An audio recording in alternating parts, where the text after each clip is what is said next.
Hello and welcome to some Derps Talk About Games. I'm your co-host, Mango. And I am your co-host, Buddy. And today we're going to talk a little bit about Manaforge Omega. But before we do that, Buddy, I want to tell the folks at home what it is we do on this podcast. On this podcast, we talk about games. And I guess the operative thing that has happened is we have defeated Dimensius, the final boss of the final raid of the War Within, and gotten the Omega raid, you might even say. Yeah, you might say, yeah. And gotten our ahead of the curve achievement, which is the achievement that you get for beating the heroic boss before the end of the season, kind of thing. Which is normally the little flag, the trigger that we stick in the ground that says, "Okay, we are gonna do this." You know, we're gonna sort of talk about the raid, which is pretty interesting because the War Within, I think, has been pretty up and down. I pretty much hated. I talked a lot of shit about Gallywix. I feel like in the second raid, but the first raid was pretty okay. So you know, just real discerning opinions on what makes for a good raid in World of Warcraft in 2025. Yeah. So, given, you know, I guess before we get into individual bosses, how did you feel about this raid overall? I think it is one of the best raid tiers that they've put together in a while, mostly because of the back half of the raid is quite good. It reminds me of, it's funny because I don't know how much I would say Vault of the Incarnates was an excellent raid at the time, but now I look back on it and I say, wow, that was a really great raid, right? It was better than the other two raids in Dragonflight, definitely better than the first two raids of the War Within.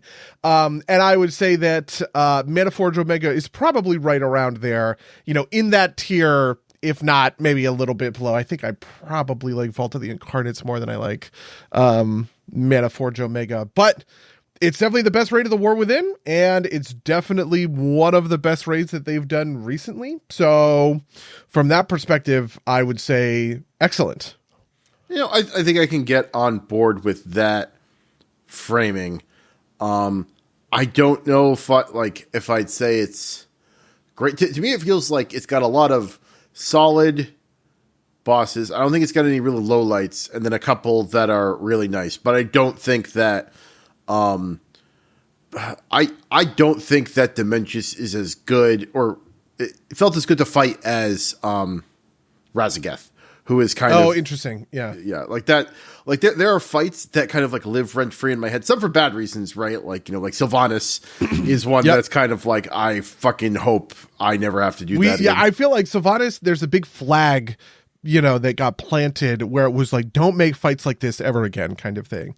And then there are fights that I think of as the opposite, which I would probably describe Xal'atath as one of them, where it's like, this is a great fight. Try and find more ways to make a fight like this, which I think, in my mind, this is exactly what Dimensius does and kind of is. It is a fight that reminds me quite a lot of Xal'atath, and I don't know why I think it's good and cool. Yeah. And there, what does it say? Like there are other, like, what was the, like the other big fight in the Sylvanas raid? Why can I not put my finger? Kel'Thuzad? I loved Kel'Thuzad. Do you remember? Not Kel'Thuzad. Fate Scribe we talk about all the time? Fate Scribe was Anduin that raid, or was it that a different raid? It was the next raid. It was the raid afterwards. Yeah. The Anduin fight lives, like, I really like that fight, right? Like that feels like a big fight, right? Like, you know, it, like Fate Scribe was memorable because of the mechanics, but basically solely the mechanics. If you put a gun to my head and asked me what the fuck was the Fate Scribe and how did it matter to the story, I would not be able to tell you. Oh my god, I could tell you exactly. I know you could, answer, but like, you know, I am that kind of guy. I'm like the normie, right? And like, you know, I can tell you who Kel'Thuzad is. I can tell you who Anduin kind of hit that level of kind of like good for the plot and also a memorable fight. And I think Dimensius was good but not great, right? Like I'd say maybe like, you know, B+, right? Whereas like I'd put Xal'atath and Anduin on like A+ and A level maybe. Boy, that's a great framework. I really did love Anduin. Anduin was an excellent fight. is maybe the best fight in modern WoW history. Can I think of something?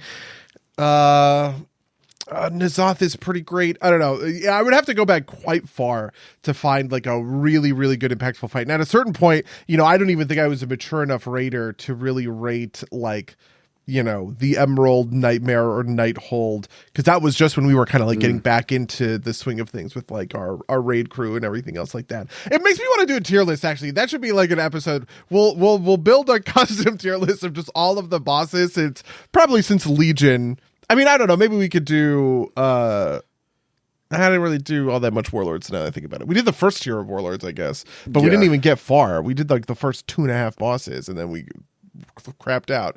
So yeah, but since Legion, I feel like is when we've been getting these AOTCs at a pretty regular clip, and I would have a good frame for being like, this was a good fight, this was a bad fight, this is a good raid, this is a bad raid, right? Like Dazar'alor, Castle Nathria, great raids, right? And then you have stuff like Eternal Palace and I don't even know what's another bad raid. Maybe Sanctum of Domination as just bottom, shit raids, that kind of thing. Yeah. All right. Well, anyway, yeah. So we're both positive on it, but we don't think it's like a stunning, brilliant, right? Like it's also the funny thing is the timeline of these things is so long that it feels, I want to say it's the best raid in years, but we get 2 raids a year. So like, it's actually not that high praise. Yeah, I would say like, if, I would have to really think to remember how like things are ordered, just because I would have to really think to remember, what order Dragonflight and what Shadowlands was in, just because like, it kind of is in the mushy past, and the plot through line is not so clear to me that it really matters, right? Like things felt like it built to Shadowlands, and then we've kind of been like moving through like an intercalary period. And now, the World Soul Saga, as a friend of the cast, Akshay, would emphatically say, has its own through line. But yeah, but let's get into the individual. Let's bosses. get into it. Yeah. All right. I don't even remember the name of the first boss. This is actually, I think, honestly, one of the things that I find fun about the raid, which normally what it feels like happens is there's some raid that I really connect, or like some boss that I really connect with kind of in the middle of the raid that's like fun and interesting and engaging, and I kind of just dislike the rest of the raid. I would actually say Undermine was a pretty good example of that. I remember the bosses outside much better than the bosses inside of the Galagio, and I really didn't like Gallywix as kind of a thing. This is the opposite problem, which is that I kind of didn't care for most of the bosses that are leading up. I mean, we'll talk about them kind of in order and everything. But the final boss, like the final few bosses were a lot of fun. And so it is that feeling of like, it actually ramps up into some awesome fights. So boss number 1 is the Plexus Sentinel. I think this is the big boy. You slam on him for a while. He throws up a wall. This is like the marquee kind of mechanic. He throws up a wall, knocks you back. You have to run forward, use your mana or your phase bands to phase through the wall, and then you beat on him for a while more. There are some various and sundry like soaking mechanics that DPSS do, and like you have to run things out, but nothing super complicated. Lots of like don't stand in the bad, but mostly kind of like a just jam on the single boss kind of stuff. Yeah, I would typically call this a good first boss. One of the things we've talked about in previous raid reviews is what you need in order to make a good versus bad first boss. And the best first boss ever was the Terragru, because it, you included these cool powers, you got to do crazy, stupid bullshit. Also, the Terragru had all of the buildup from Torghast, which was a lot of fun, right? The Terragru was the thing that killed you if your Torghast run ran, if you died too much and your Torghast run ran too long. So getting to kill it as a boss is really neat. That's kind of the high point. of sort of first bosses. The first bosses that really suck are ones that are boring or muddled or sort of uninteresting. We've also talked about how I quite liked the first boss in Sarkareth's raid, whatever that was, the Neltharion raid, where you had like the lasers, but that boss was actually very hard for a first boss, which is really not that appropriate. I think one of the best first bosses is Shriekwing from Castle Nathria. It has a really straightforward, clear mechanic that ties into, you know, the environment and the surrounding. Oh, it's a big bat. The bat is shrieking. You don't want to stand in the shriek, and if you do, you take a lot of damage and spawn these pools, and so you are line of sighting the shrieks with the pillars that are in the room that then get used later by Sledgefish. Like, all of that is beautiful. That's like a great first boss. And I would say that, you know, Plexus Sentinel does an okay job at that with these walls, right? In the same sort of way. It's thematic, it's interesting, it's cool, right? And so, you know, it sort of passes without blowing my mind. Yeah, I think I'm comfortable with that evaluation. Yeah, I don't know. I don't have anything deeper to say about it. It was fun. It was fun to hit, right? Like, it was inoffensive in the kind of, like, you know, warm yourself up, get into the raid, and like feel like you don't have to kill yourself over the early stuff. It didn't require super intense coordination. Yeah. If one or two people fucked up the mechanic, it didn't wipe the raid. This is the problem with whatever I can't remember the name of this fucking character. It's called like Hellkite or something like that, wasn't it? Yeah, the first one, that was the problem with that first one of Sarkareth. Like, if, you know, you had this coordination challenge of your lasers need to get sucked by the portals, and if somebody is not paying attention, they drop the portal or the laser in the wrong spot, the raid really suffers for that, and that sucks. That really blows. But Plexus Sentinel does not have that issue, so I guess kind of dodges this, you know, core problem. Yeah, it has like a run out the Puddle of Bad, but one, it's super obvious and hard to screw up, and two, even if somebody drops it in the middle of the raid, it's not the end of the world. It's not great, but it's not and I just those kinds of mechanics are I barely rate them anymore. Yeah. Like, they are there to put basic dance moves to the routine, so that, you know, you're not just sitting there hitting a target dummy kind of thing. But I don't care about any of them. I'm never happy to do them. They are just enough of a road bump that it makes the raid kind of like minorly enjoyable. So all of those mechanics are always a wash for me. Yeah, no, that makes sense. The only thing even mildly hard is on Heroic. You have this like soak that you have to like switch to groups for, and that's like, that feels pretty old hat at this point, right? Like, you know, just, you know, group 1 and group 2, and doesn't feel like a problem. I will never care about any of those mechanics, I feel like, ever again. It is so not bare bones, but like basic table stakes. It just you can't get me to raise any contention whatsoever towards or for or against them. Yeah, and I will say Plexus Sentinel feels like a base hit, not particularly exceptional. I mean, it's a good first boss in that, like, it's not too heartburny, but, you know, that's basically that. All right, you ready to move on to boss number 2? Yeah, so next boss was Lumathar, which is the silk weaving, I guess, kind of moth thing. Basically, the story for Lumathar is that in Manaforge Omega, where they are creating the gossamer wraps that keep the Rishi wraps that keep the ethereals bound together, all of those comes from silk from Lumathar, which I actually think is a really sweet sort of lore for a boss, and I was pretty happy with that. The core mechanics were really built around you were running out the silk into sort of the corner, and then there was the silk web that was coming in, and you had to sort of like break a piece of it open, these are sort of mechanics we've seen a number of different times. And then there is a halfway point where you start getting area denied, and you have a odds in, evens out soak that is very straightforward. Lumathar is maybe the beginning of a number of bosses that I will probably end up saying I don't care for, in the sense that Lumathar, I think the lore for Lumathar is cool, and it does an okay job of piecing a couple of understandable raid mechanics together to sort of like get after this feeling. But generally my feeling for Lumathar is that this boss is sort of taking a bunch of boring mechanics that I don't like and putting them together, and so I don't like the boss.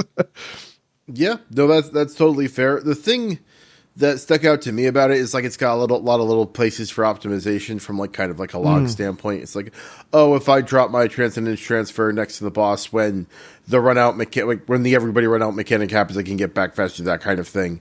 That's fun to do individually.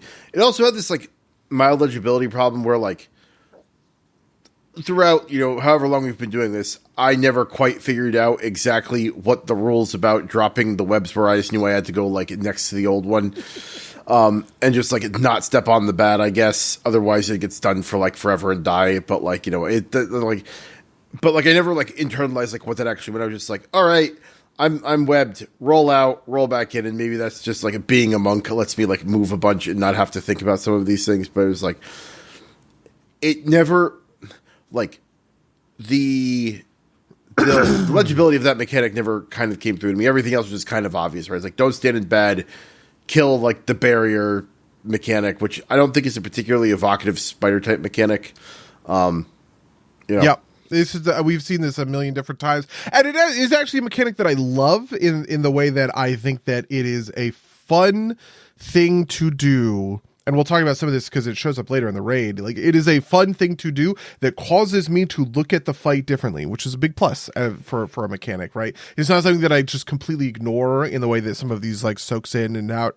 This fight has an odds evens soak, of which there are a number in the raid, and I find them kind of fucking annoying, to be honest with you. But those I think I just kind of whatever. The part of this boss that I actually do kind of like is a little bit of this race against time. There's the coordination effort where the tank has to clear the thing in order to, cool. I get that. I think that's kind of like neat enough. I just kind of think that it's worse than the sum of its parts, because it doesn't really, I feel like you could give this fight to a really talented raid designer and they would find a really great way to loop in the silk and the weaving, with just completely different mechanics. This was, I'm going to go into the old hat mechanics box. I'm going to pull a bunch of things out. I'm going to give them a coat of silkworm paint and call that a raid boss, which I just like. I kind of am never going to give that a good review, I feel like. Yeah, so the thing that I found specifically most annoying about this fight was in the second phase, she like drops web under her and like you have to step her around, but like it felt like the hitbox on her was too close, and so it was like constantly kind of like getting a warning that like my toesies were like touching the edge of the web, and it was the most annoying thing in the world. Frankly, I wasn't paying enough attention, and sometimes I would die to it, but it was kind of like, I'm not that close. It feels like this is like just a little too, it felt more annoying than it felt like, important or whatever. Really? Yeah. I do like this. I like when a boss goes into like Giga mode at 50% HP. And I think that's fun. That's interesting. I love basically anytime a boss is going to get killed by 6 people, because, you get it down to 3% and just the ramping damage becomes too much. And it's, can the tanks and like 2 or 3 DPS running defensive cooldowns like get the kill? That's always a great setup, and I'll always compliment that kind of design. But I think that Lumathar was the area denial that went with it, I truly hated, because of the cone being so annoying. Like if that cone maybe didn't have the soak part of it, right? And it's just like, stay clear of the cone, stay clear of this stuff, this goop dropping all over the place. You just have to find good places to stand. I maybe would have liked this kind of more, but I agree with you 100%. I found it deeply annoying because not only was there a malice that I was looking to walk away from, I was also trying to track, like a tank and get in front of the boss in the right times, but not the wrong time. I hated all of that. Yeah. So lore question for you. Now that Lumathar is dead, are there like no more Rescue Ops to be had? Or I guess that's a good, I think so. I don't think that there are any more ethereals being bound. I mean, the next boss that we'll talk about is the Soulbinder, who is the person who is trapping ethereal souls and bring them back here. I mean, there are other Manaforges, so hypothetically speaking, I think that you could have good ethereals who are doing that work. Obviously, the good ethereal, spoiler alert, dies at the end, so I have no sense of, or I guess we can question whether or not he's good. It is, I don't know is the real answer. I guess kind of. Yeah. Well, I guess we'll find, it's not treated like, an extinction level event when it happens, but, you would assume, like, well, I guess there's no more ethereals ever, but, I don't know. Yeah. I mean, hold on. I bet I can like quickly answer this just on like the Warcraft wiki. Yeah, I mean, I don't think there's anything that is unique about Lumathar in the sense that it's not like it couldn't be, like you couldn't do this with anybody else, but it is just one of them, right? Okay. The thing reads, Lumathar was purposefully bred by the Shadow Guard for its unique ability to infuse arcane energy into its prodigious silk weaving, bound to his fate inside of the machinery of the Manaforge.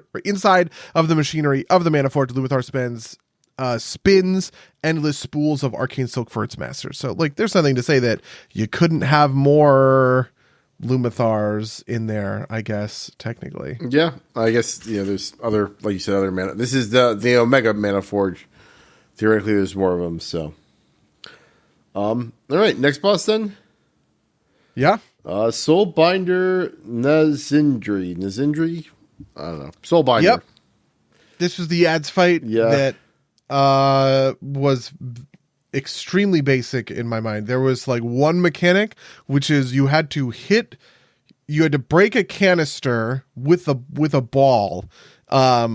In order to break the ads free, and you wanted to do this in a measured way because at a certain point she's going to break all of the canisters open, and if you haven't broken enough canisters by that point, it will do massive raid-wide damage. What did you think of this one? It's not really measured. You just like have to break the canisters at every opportunity you can, right? Like, yeah. Like it's like I guess there's some pre-fight selection of like which ones you're targeting because the various ads do slightly different things. But like, that felt like you solved that problem once.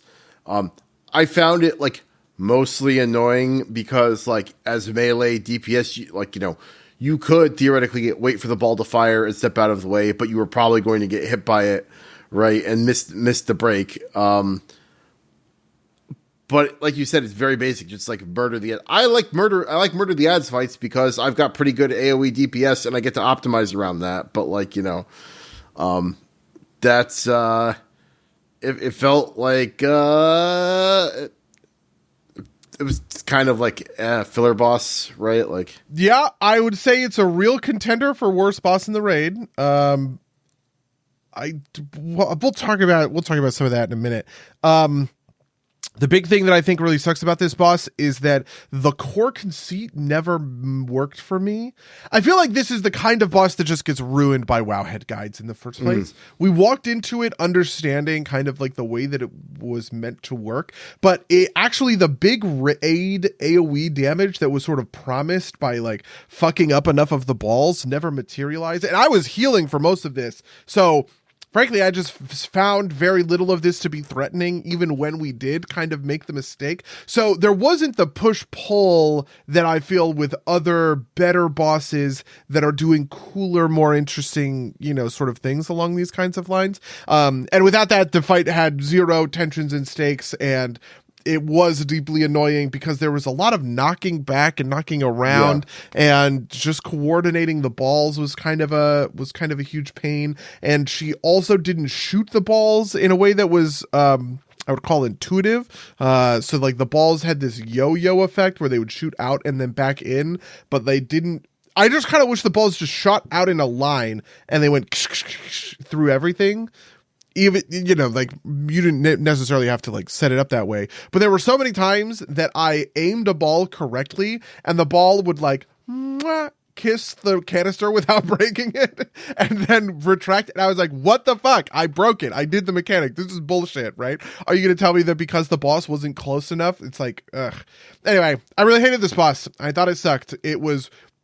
It did not suck because it was challenging. It was actually deeply easy, I would say. But it committed kind of the cardinal sin of being boring fundamentally. Yeah. And there wasn't like a lot to, there wasn't a lot of like there was some skill expression in kind of the way those normally are, right? Like, optimizing your DPS, but there wasn't like, it's not like, we, with, one of our other favorite bosses, the Artificer, right? From was it Nathria, I think, right? Like, he's like, yep. Here are moments where you're picking up the seed pods and like diving away with it, right? Like, here it's just kind of like, it's very binary. It's like stand in the right place and hope that the ball hits where it needs to hit, and that's basically it. There's no kind of like, can we make a hard to do, like, it's. If you set it up right, it's never hard to do, and it's, just a matter of like, are you standing in the right place, and are you going to miss a couple of GCDs to guarantee that it hits, or are you going to like, try and like, pump your deeps and like make the raid take more damage because you can't miss a GCD, which I'm been that person. I'm not like throwing shit at anybody, but yeah, deeply agree. Maybe the worst boss in the raid. It's this or the next one that I think are the real low points Forge Weaver Arrest. Forge Weaver Arrest has lower lows but higher highs. We'll talk about that in a minute, obviously. The other big thing that I think Soulbinder really suffers from is just like a long running boss fight that doesn't have any contours to it. So Lumathar is better than this because Lumathar has this back phase that's interesting and does a thing that I like, which is the ramping damage, and now you're on a clock and this is where you lust. I love all of that, and I want to see that in bosses typically. But the I don't know, the minute to minute of this fight is pretty much just phase 1, phase 2, phase 1, phase 2. You go back and forth. Very boring. Yeah. I feel like maybe if the ads had a little bit more personality to them, there could be something to like do here, but I guess there was theoretically a difference with them, but they didn't feel that different. The thing I was actually mostly reminded of is a boss that I think of as truly excellent, which is Broodmother, where you have a similar thing going on, which is that you have people in the raid who are breaking free ads, and then the ads are getting, like killed or whatever. There's this part where you're managing the ads, this part where you're managing whatever.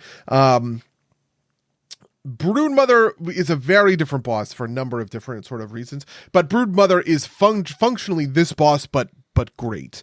And a number of things make that the case, one of which is it has this fight contouring, because Broodmother, once you crack all of the eggs, you just have to burn her down. And also you have a very specific A team, B team thing where the people who are cracking the eggs in Broodmother are different, or are not different, are specialized, right? I specialized in the role of, I'm going to memorize my egg cracking pattern, which requires a ton of extra stuff, and I'm all of that other kind of thing. Because Soulbinder does it randomly, and the boss has to be sort of like right there, it just doesn't have any of the magic that a fight like Broodmother did, even though fundamentally they are both the exact same, kind of thing, where you have a fight with somebody where the raids controls how fast the different eggs are spawning. And hypothetically you're supposed to, I don't know,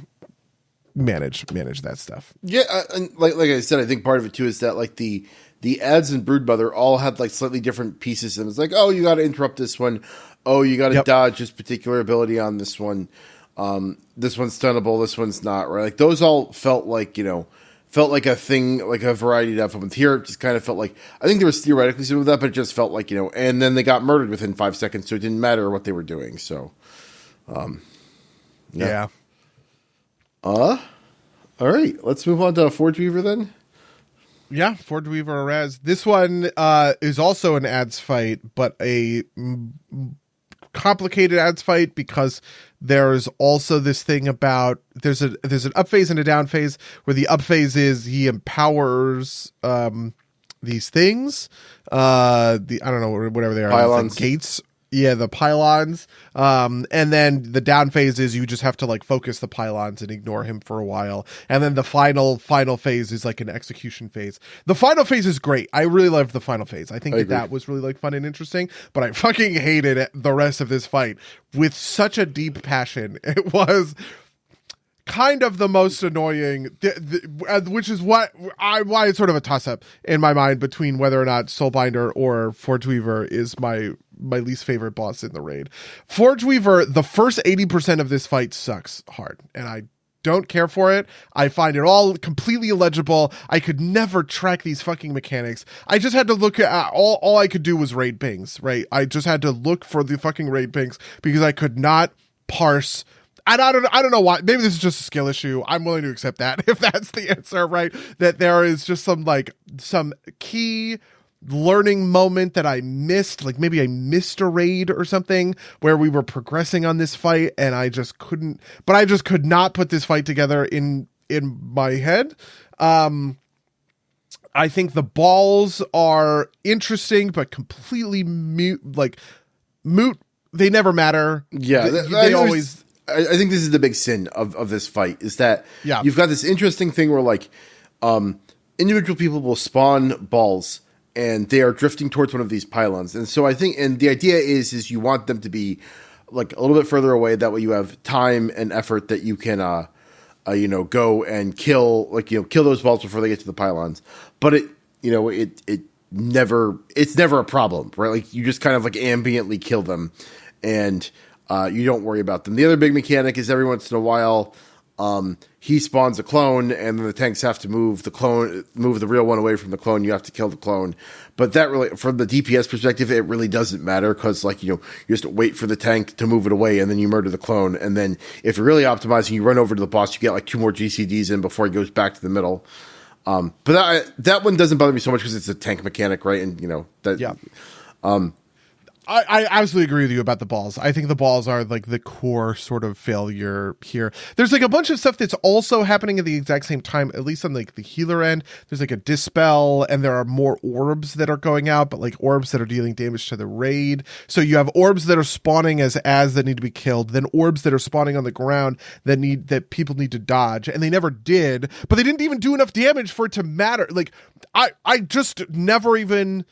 I understood that I was supposed to tell people to get out, and I understood when I had the mechanic, my DBM told me, run out of the raid, get dispelled, and then run back in. But people just didn't run out of the raid, and so I just started dispelling them in the raid, and the orbs that were in the raid didn't kill anybody, so I just kind of healed through it all, and I was just like, what? This all sucks. This is so lame. I don't care kind of thing. And then there's the pylons thing. The pylons were also inscrutable to me. I understand that one pylon is active and maybe it had a mana bar or something like that people were paying attention to. Great. Wonderful. I just waited for the ping for someone to tell me what pylon to hit. And I just hit it. I just hit it very hard. There were things to sort of dodge and move around that I took a lot of damage from because I kind of felt like those were, I don't know, just that whole second phase. Anyway, I hated all of this and I found it deeply annoying. But then it had a very fun execute phase, which was at 20%, he goes to the front of the room and then starts a slow mounting wind that pushes you back like harder and harder. This, in my mind, is actually a pretty great execute phase. It has oh wait, you lost internet? All right. Well, ladies and gentlemen, it appears that Buddy has dropped. So we will vamp. Wait, am I dropped? Am I back? So, is anybody watching at home that has thoughts about the raid?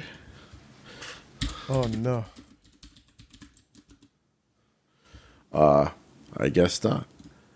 Anyway, I will say my piece about this, which is that I think that the pylons phase was fine. It plays the animation that you run to. I think the big sin here is that the first one has the animation, the one you have to kill first, but then it doesn't matter which one you kill the next two in, and basically you have to coordinate that, and you really don't. Like, you can just kind of go to whatever, but then you have to have healers going to both sides, and I think that's the big problem, is that it is like an annoying step of a barely coordination to make it work. And so the way we chose to handle it is just send everybody to one other pylon and then to a third. And if you went to the wrong pylon, I'd say 50% of the time it didn't matter. It's just a matter of whether or not there was a healer that you were in range of that could heal you through the issue. But, that's the way it goes. This execute phase, though, the other piece of this that Buddy hadn't brought up yet before he crashed out was, apparently Buddy can hear me. Hold on a second. Let me see if maybe it's a Discord problem. Hold on, I'm going to try and rejoin.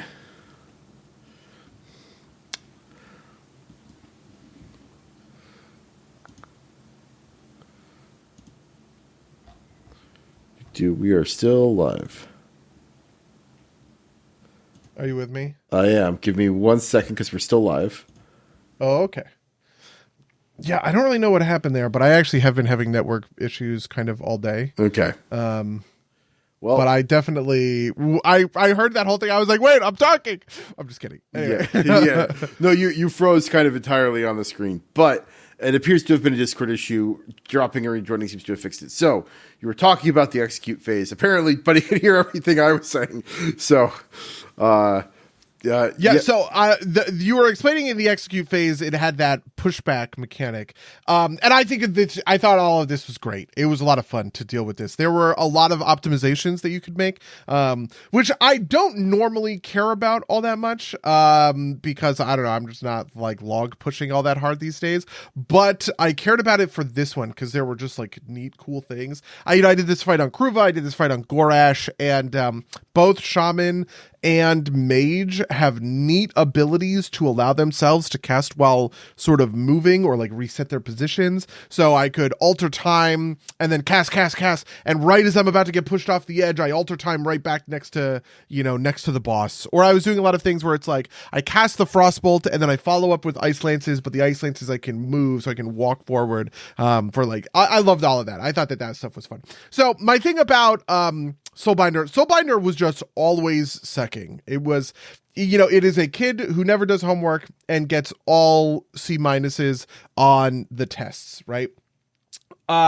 Forge Weaver is the kid who doesn't show up to class for the first 3 tests and then shows up and aces the final. And they both kind of average out to have pretty bad grades, but at least Araz had that final piece that I thought was fun. Yeah, the one thing I did want to highlight about that final piece is that the balls finally mattered because he spawns with these balls and they're marching towards the back. And so you'd actually have to put some effort into stunning them or, bouncing them or something. And I thought that was the thing I wanted a little bit more of in the main body of the fight, to make it feel like it was it was better. I do think I like Soulbinder less than Forge Weaver. I think that Soulbinder is going to be my worst boss of the raid, just because Forge Weaver, I did not have all the same issues that you did. At least had some texture to it. So there's I would probably agree with that. I mean, like if I'm thinking about movies or whatever, I always say that the worst movies are the boring, forgettable ones, and Soulbinder is the boring, forgettable boss here. So I probably would also agree that Soulbinder is the worst one in the raid. But then we can actually get to a cool boss. This is, in my mind, the start of the cool bosses, right? The next boss are the Soul Hunters. So it is a council fight of 3 demon hunters, all in 3 different specs. The demon hunters are using different abilities that we would associate with their, like with their spec, even stuff that we would later learn is part of the upcoming Midnight, collapsing star, void, devourer, demon hunter spec, whatever that stuff is called. And I am always a sucker for these. I will always eat well whenever somebody puts a boss fight that is, hey, the boss is a character class, so just make the boss fight a character class. All of these fights, in my mind, are fucking bangers. Kel'Thuzad, banger. The shaman boss from Vault of the Incarnate, fucking banger, right? I don't know. I can't think of any more of these, but I just love those 2 at least. And so they do this thing. Gul'dan would be another good one. Gul'dan is like the quintessential warlock, right? I just love it when they say, we are going to make a boss fight out of a character class, and you just watch that character class do a bunch of cool things that is like boss fight worthy. Yeah, no, absolutely. 100% on board. I thought the mechanics were actually fun to deal with, right? A lot of mobility, a lot of jumping around. I like the 3 different intermissions are like each character like doing a solo thing, right? And that the Enraged Timer is just like everybody does their solo thing at the same time. Did this one have like if you killed one too early, then the other 2 would like freak out on you, or would it? Yeah, you had to bring them down pretty evenly. I also thought that all of the mechanics had good tension. This was a boss that we were stuck on for a bit because we were not beating the timer very efficiently. And it's like that kind of stuff is fun. I loved optimizing. It's funny. Council fights are good for this in general, but Frost has a pretty unique kind of cleave focus profile. And so doing Frost in this raid was just a ton of fun. Or in this fight was a ton of fun because the bosses are hopping around, which means that I was getting a lot of damage. Like it was like an optimization thing. If I could focus the right boss, I could cleave onto I was always looking for 2 people together so that I could get the cleaves because your glacial spike cleaves, your ice lances cleave when you're in frost. That stuff is a lot of fun. I also loved that the bosses had different health pools.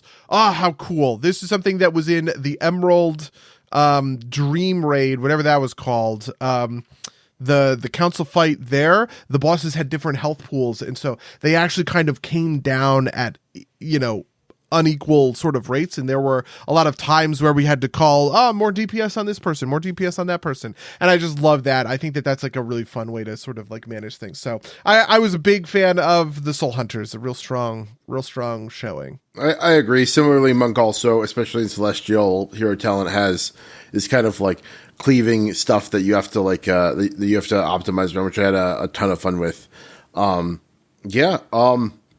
Standout annoying mechanics was, I guess, like the line mechanic. Basically, one person gets hit with a thing and they have to like walk out, and then there's like a group soak, but if you're too close to each other, you'll ping each other. And that one was like 7 types of annoying, but I think in like a good way, right? Like, you gotta learn how to do the mechanic. You gotta learn how to like, soak it and not soak it too close to each other. And then also, you need to learn that if you're the target, you got to stretch it out so that people can stand in it. Otherwise, you're going to die. And it's not like it was like a super huge. It's not like if you totally screwed that one up, it wiped the raid. It kind of like killed a couple people, which was, not ideal, obviously, but like also not kind of like darn it, somebody screwed this up again and we just got to restart. It's just kind of like, well, we're down a man, right? And we could see if we can recover. But to your point, right, like we weren't clearing fast enough initially, and that was an issue.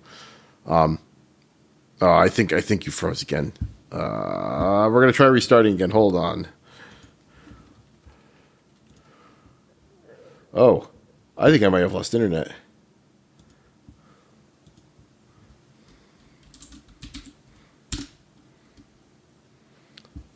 I have indeed lost internet.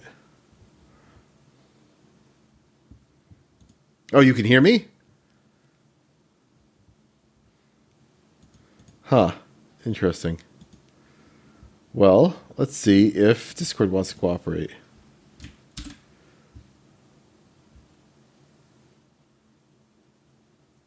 We're trying to come back, boys. Yeah, there's no video because I disconnected from Discord. Hold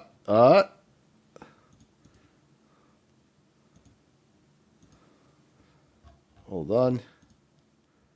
All right, we're back again. Maybe. Welcome back.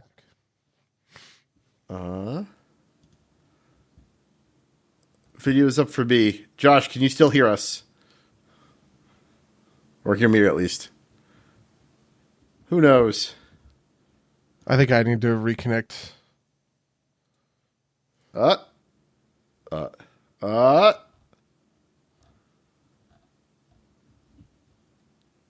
Buddy, you there?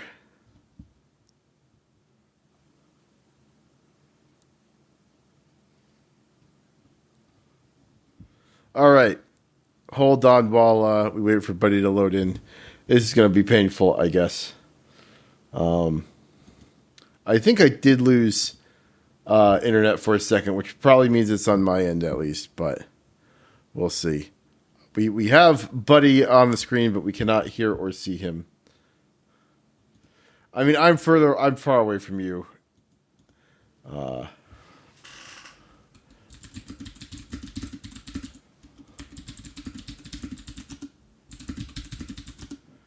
That's fair. No, I think the thing that caused this issue is me losing internet, because I definitely had a blip for a second. So that's not on that might be my internet then. Buddy can't connect. Fantastic. All right. Oh, he's connected. I cannot hear him.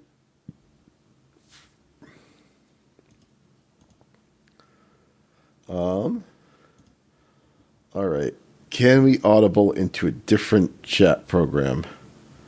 Assuming the internet's still working. Yeah, okay, so all right. So we are going to try and figure something out real quick. What can I do?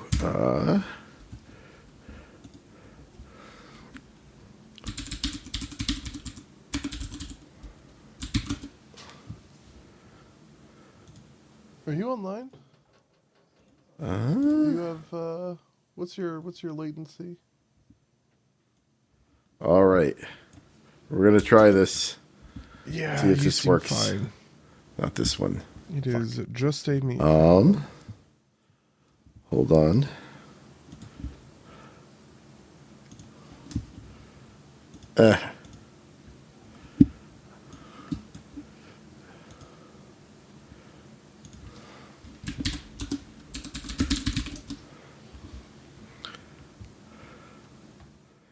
All right, so we're here. I just gotta see if I can live make this screen work. Okay, I think I'm back.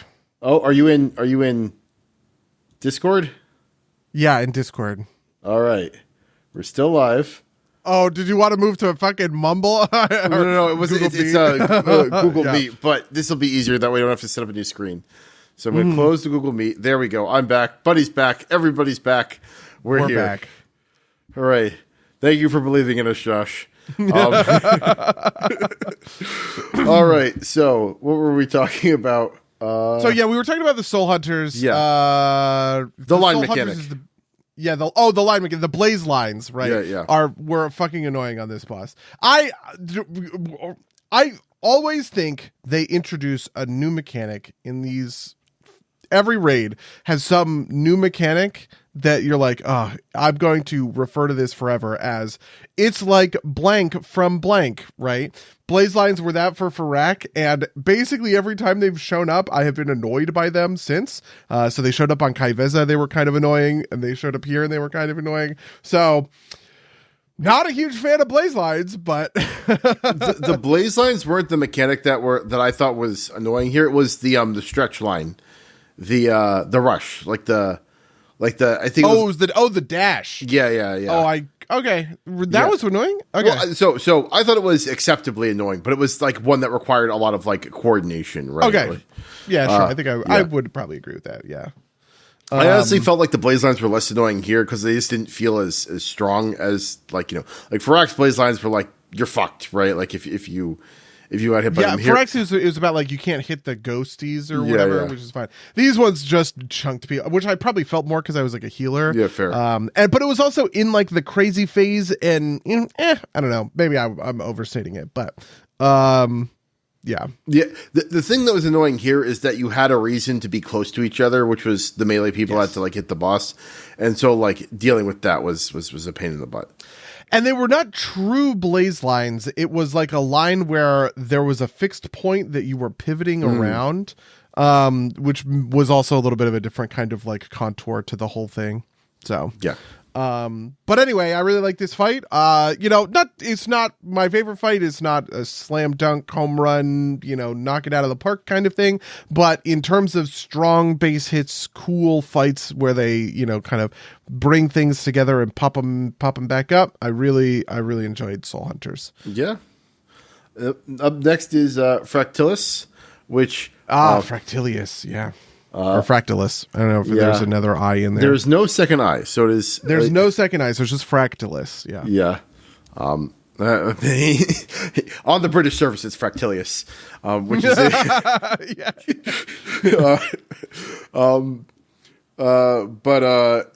So this is just like a tank and spank with some wall mechanics, right? Like you have to aim walls down a lane, and every once in a while there's a knockback that'll break the walls.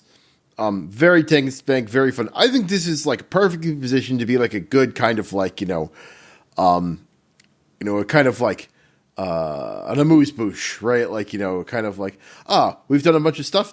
Now just fucking murder the big man, right? Like, and you don't have to think too hard about it. It's, it has like, you can screw it up, but it's like not terribly hard to do. And it's, I think a good kind of like palate cleanser. That's the word I'm looking for. I think I agree with you. I love these boss fights because they are so Sludge Fist is a number of them. This is where like a big gear check where the boss fight itself is not that tough, but it has a really aggressive timer. So you just kind of have to be like pumping by this point, or else you're just not going to see the rest of the raid. So we've seen a number of these kinds of bosses. And Fractalus has a great mechanic for it. I really loved this thing of adding walls, breaking walls. It was kind of the perfect fight for understanding something on a strategic level and being able to execute to a level of excellence, which as opposed to Araz, which I couldn't get my head around those mechanics. These ones I immediately got it. I was like, oh, so sometimes I'm going to put a wall down. Sometimes I'm going to break a wall down. We can't let the walls get to 6, right? So all of a sudden, just that simple, elegant, kind of setup unlocked the whole rest of the fight for me. And I think that there were a number of us. It was me. It was Josh.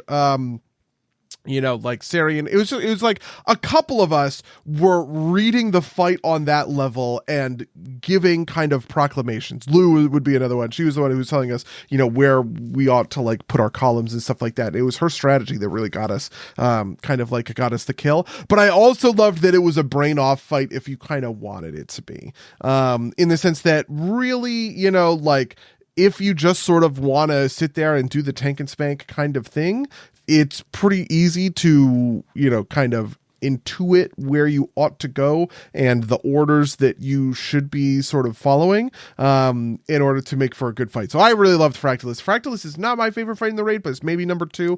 It's a great fight. This was beautiful. Yeah, no, I agree. Although it is one of those fights where, like, if someone's not paying attention, they just send a wall through the entire raid, and that's yeah. The funny part about that is I thought I was going to be annoyed, but it was actually kind of perfect as a healer. I sort of like those moments, and I think that they are important because as a healer, I like to flex from a point of pain in a way, right? Like when everybody's doing all the mechanics correctly as a healer, it's actually sort of boring to be a healer. When somebody really fucks up and you have a chance to save the raid, that's when being a healer feels the best. And so in a certain sense, I actually think that's a good mechanic. There are other mechanics that will sometimes have, somebody fuck up and just the whole raid gets wiped and it's just like, oh, God damn it. But here you had the opportunity to recover and you got but here you have the opportunity to rally, drop a cooldown, go, oh, I am going to blast, boom, boom, boom, boom, tons of heals in order to keep everybody topped off. All of that is that's great fun. Yeah, makes sense. Yeah. All right, so we're positive on Fractalus. I guess that's not much else to say about it. Simple boss, simple time, simple kills. I think this wall stuff is going to be in my mind, this is sort of the new mechanic that they introduced here that they're going to carry forward into the future. Yeah, that makes sense. And then we get to the final two. I do think, so the next one is Nexus King, Xal'atath, which I think has big kind of boss before the boss energy, right? Like it feels like a big set piece boss. He's a lot of fun. I'm very positive on him. The final mechanic is a pain in the butt and maybe just slightly too complex for people to get consistently. And I don't know if that's an us problem or just kind of it's the mechanic's too hard. So just to lay it out, first phase is stand in two groups, do a bunch of alternating soak mechanics. It's not too difficult. Pull the lines out of the group. I could not figure out if the dragons coming through were actually connected to those slash lines or not. It seemed like they were, but then sometimes it felt like you just got a line to the middle of the raid for no reason. Then second phase is ads, right? There's a small intercalary phase where you have to dodge a bunch of beams. Again, I could not figure out how the placement of things affected the beams coming out of the dragon's mouth. And it seemed to always kind of work out. Then it was kill a bunch of time to add kill, which was maybe our biggest sticking point initially. No, that's not.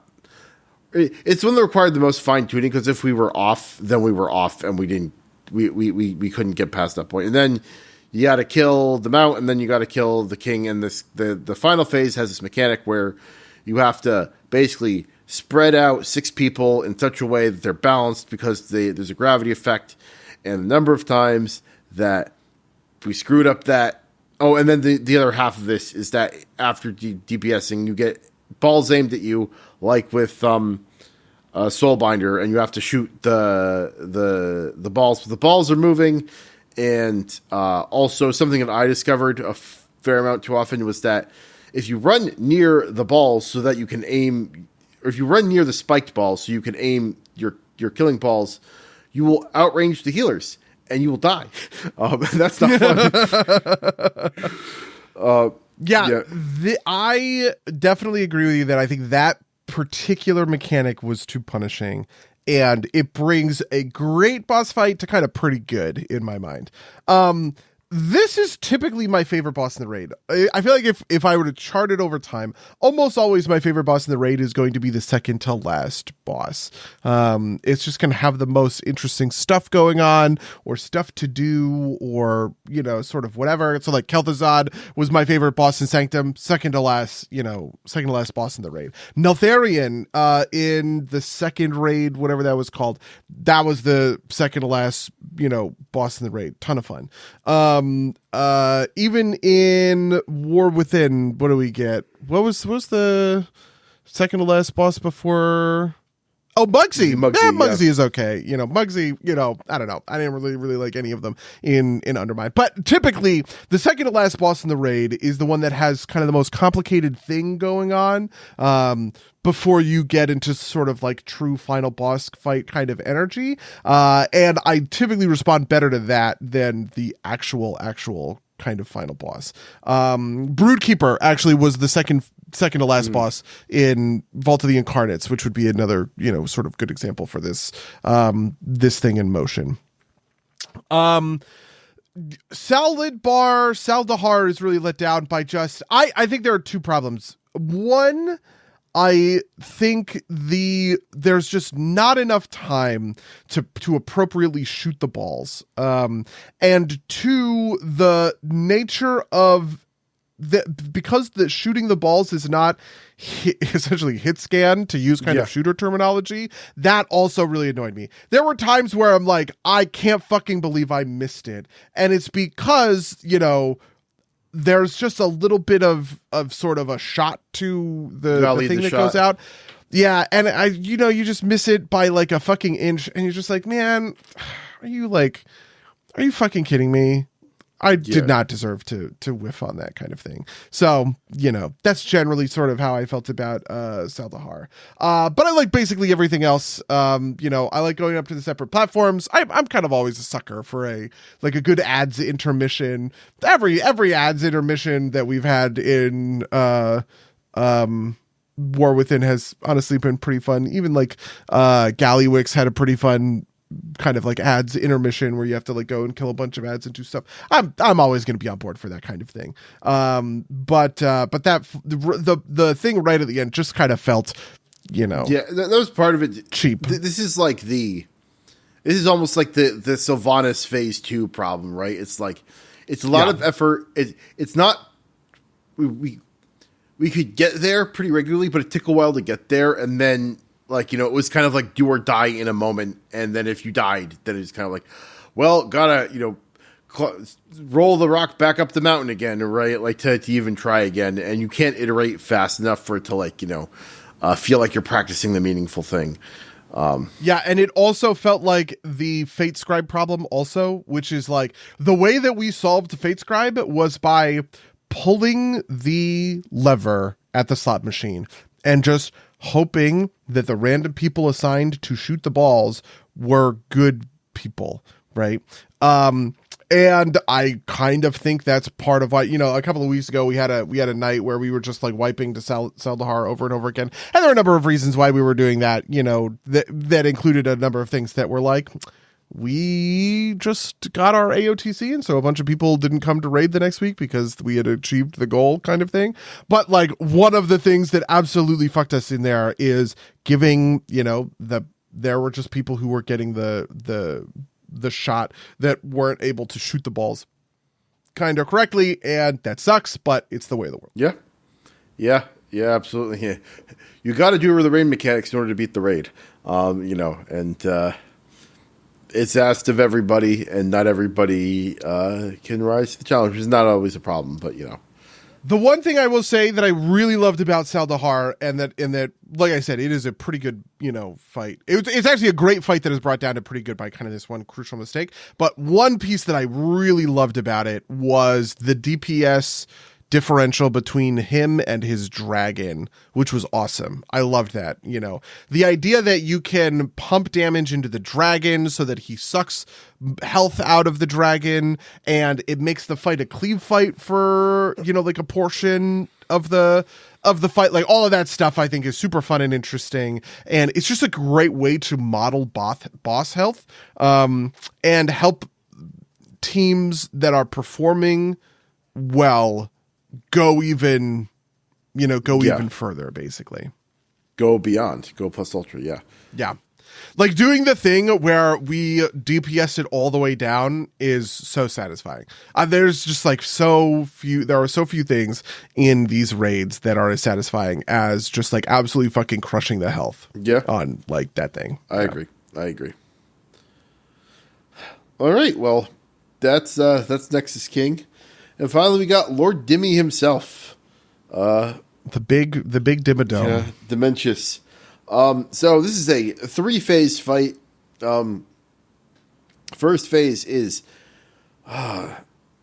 first you start off of the platform, which is interesting, right? You have to go through a portal, get on the platform. What are the mechanics here?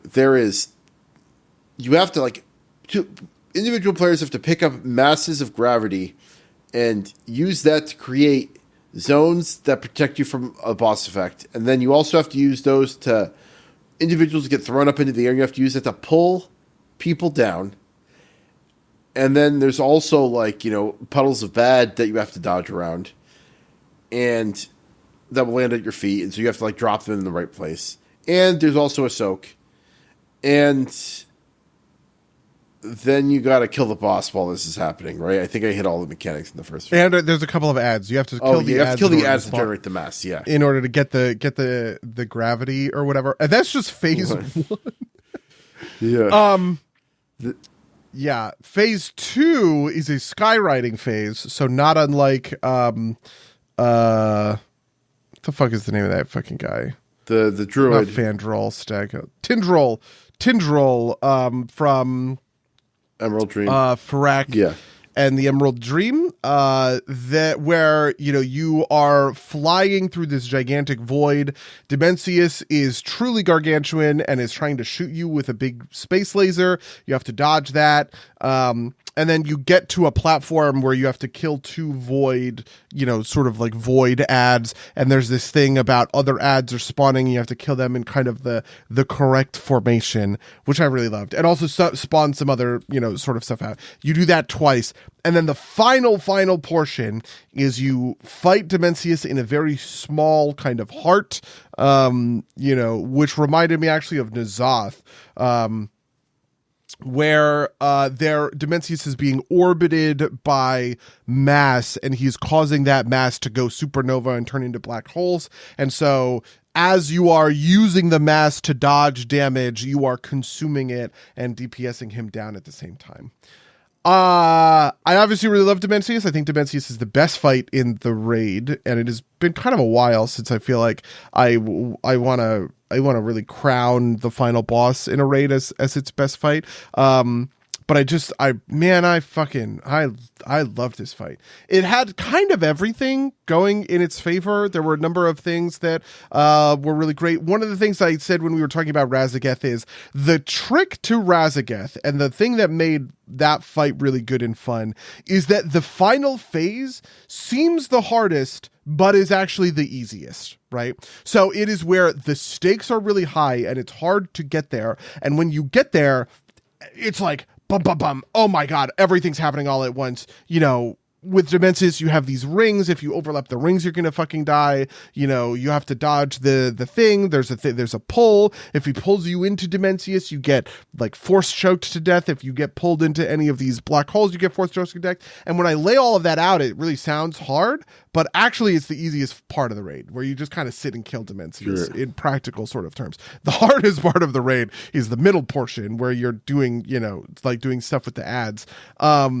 And the most mechanically demanding, I would say, part of the raid is the first part of the raid, where it's just really intense coordination of, you can't get hit by any of this kind of stuff. You have to be dropping your things, because if somebody drops it in an inappropriate spot, basically any death in the first phase was kind of a wipe for us, which I just think leads on to... So anyway, you have this fight that is structured like hard mechanically, hard performatively, right? Like in terms of raw performance, you need to do damage in order to win, and then easy, but it seems really hard. And that's just the perfect recipe for a final boss in my mind. Yeah, I agree. Like, the third part isn't hard. The hard part is getting to the third part with enough people to like get the boss down in a reasonable amount of time.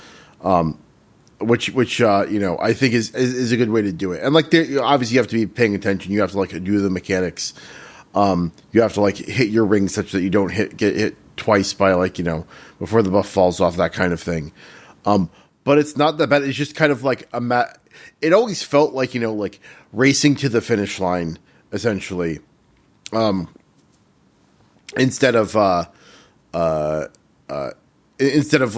being particularly mechanical. It's like, can we get this done with like, a less than perfect kind of composition, raid composition while we're there. And it always seemed to work out, which was, or rather, once you're there, it only took a couple of repetitions to get it done, which feels nice.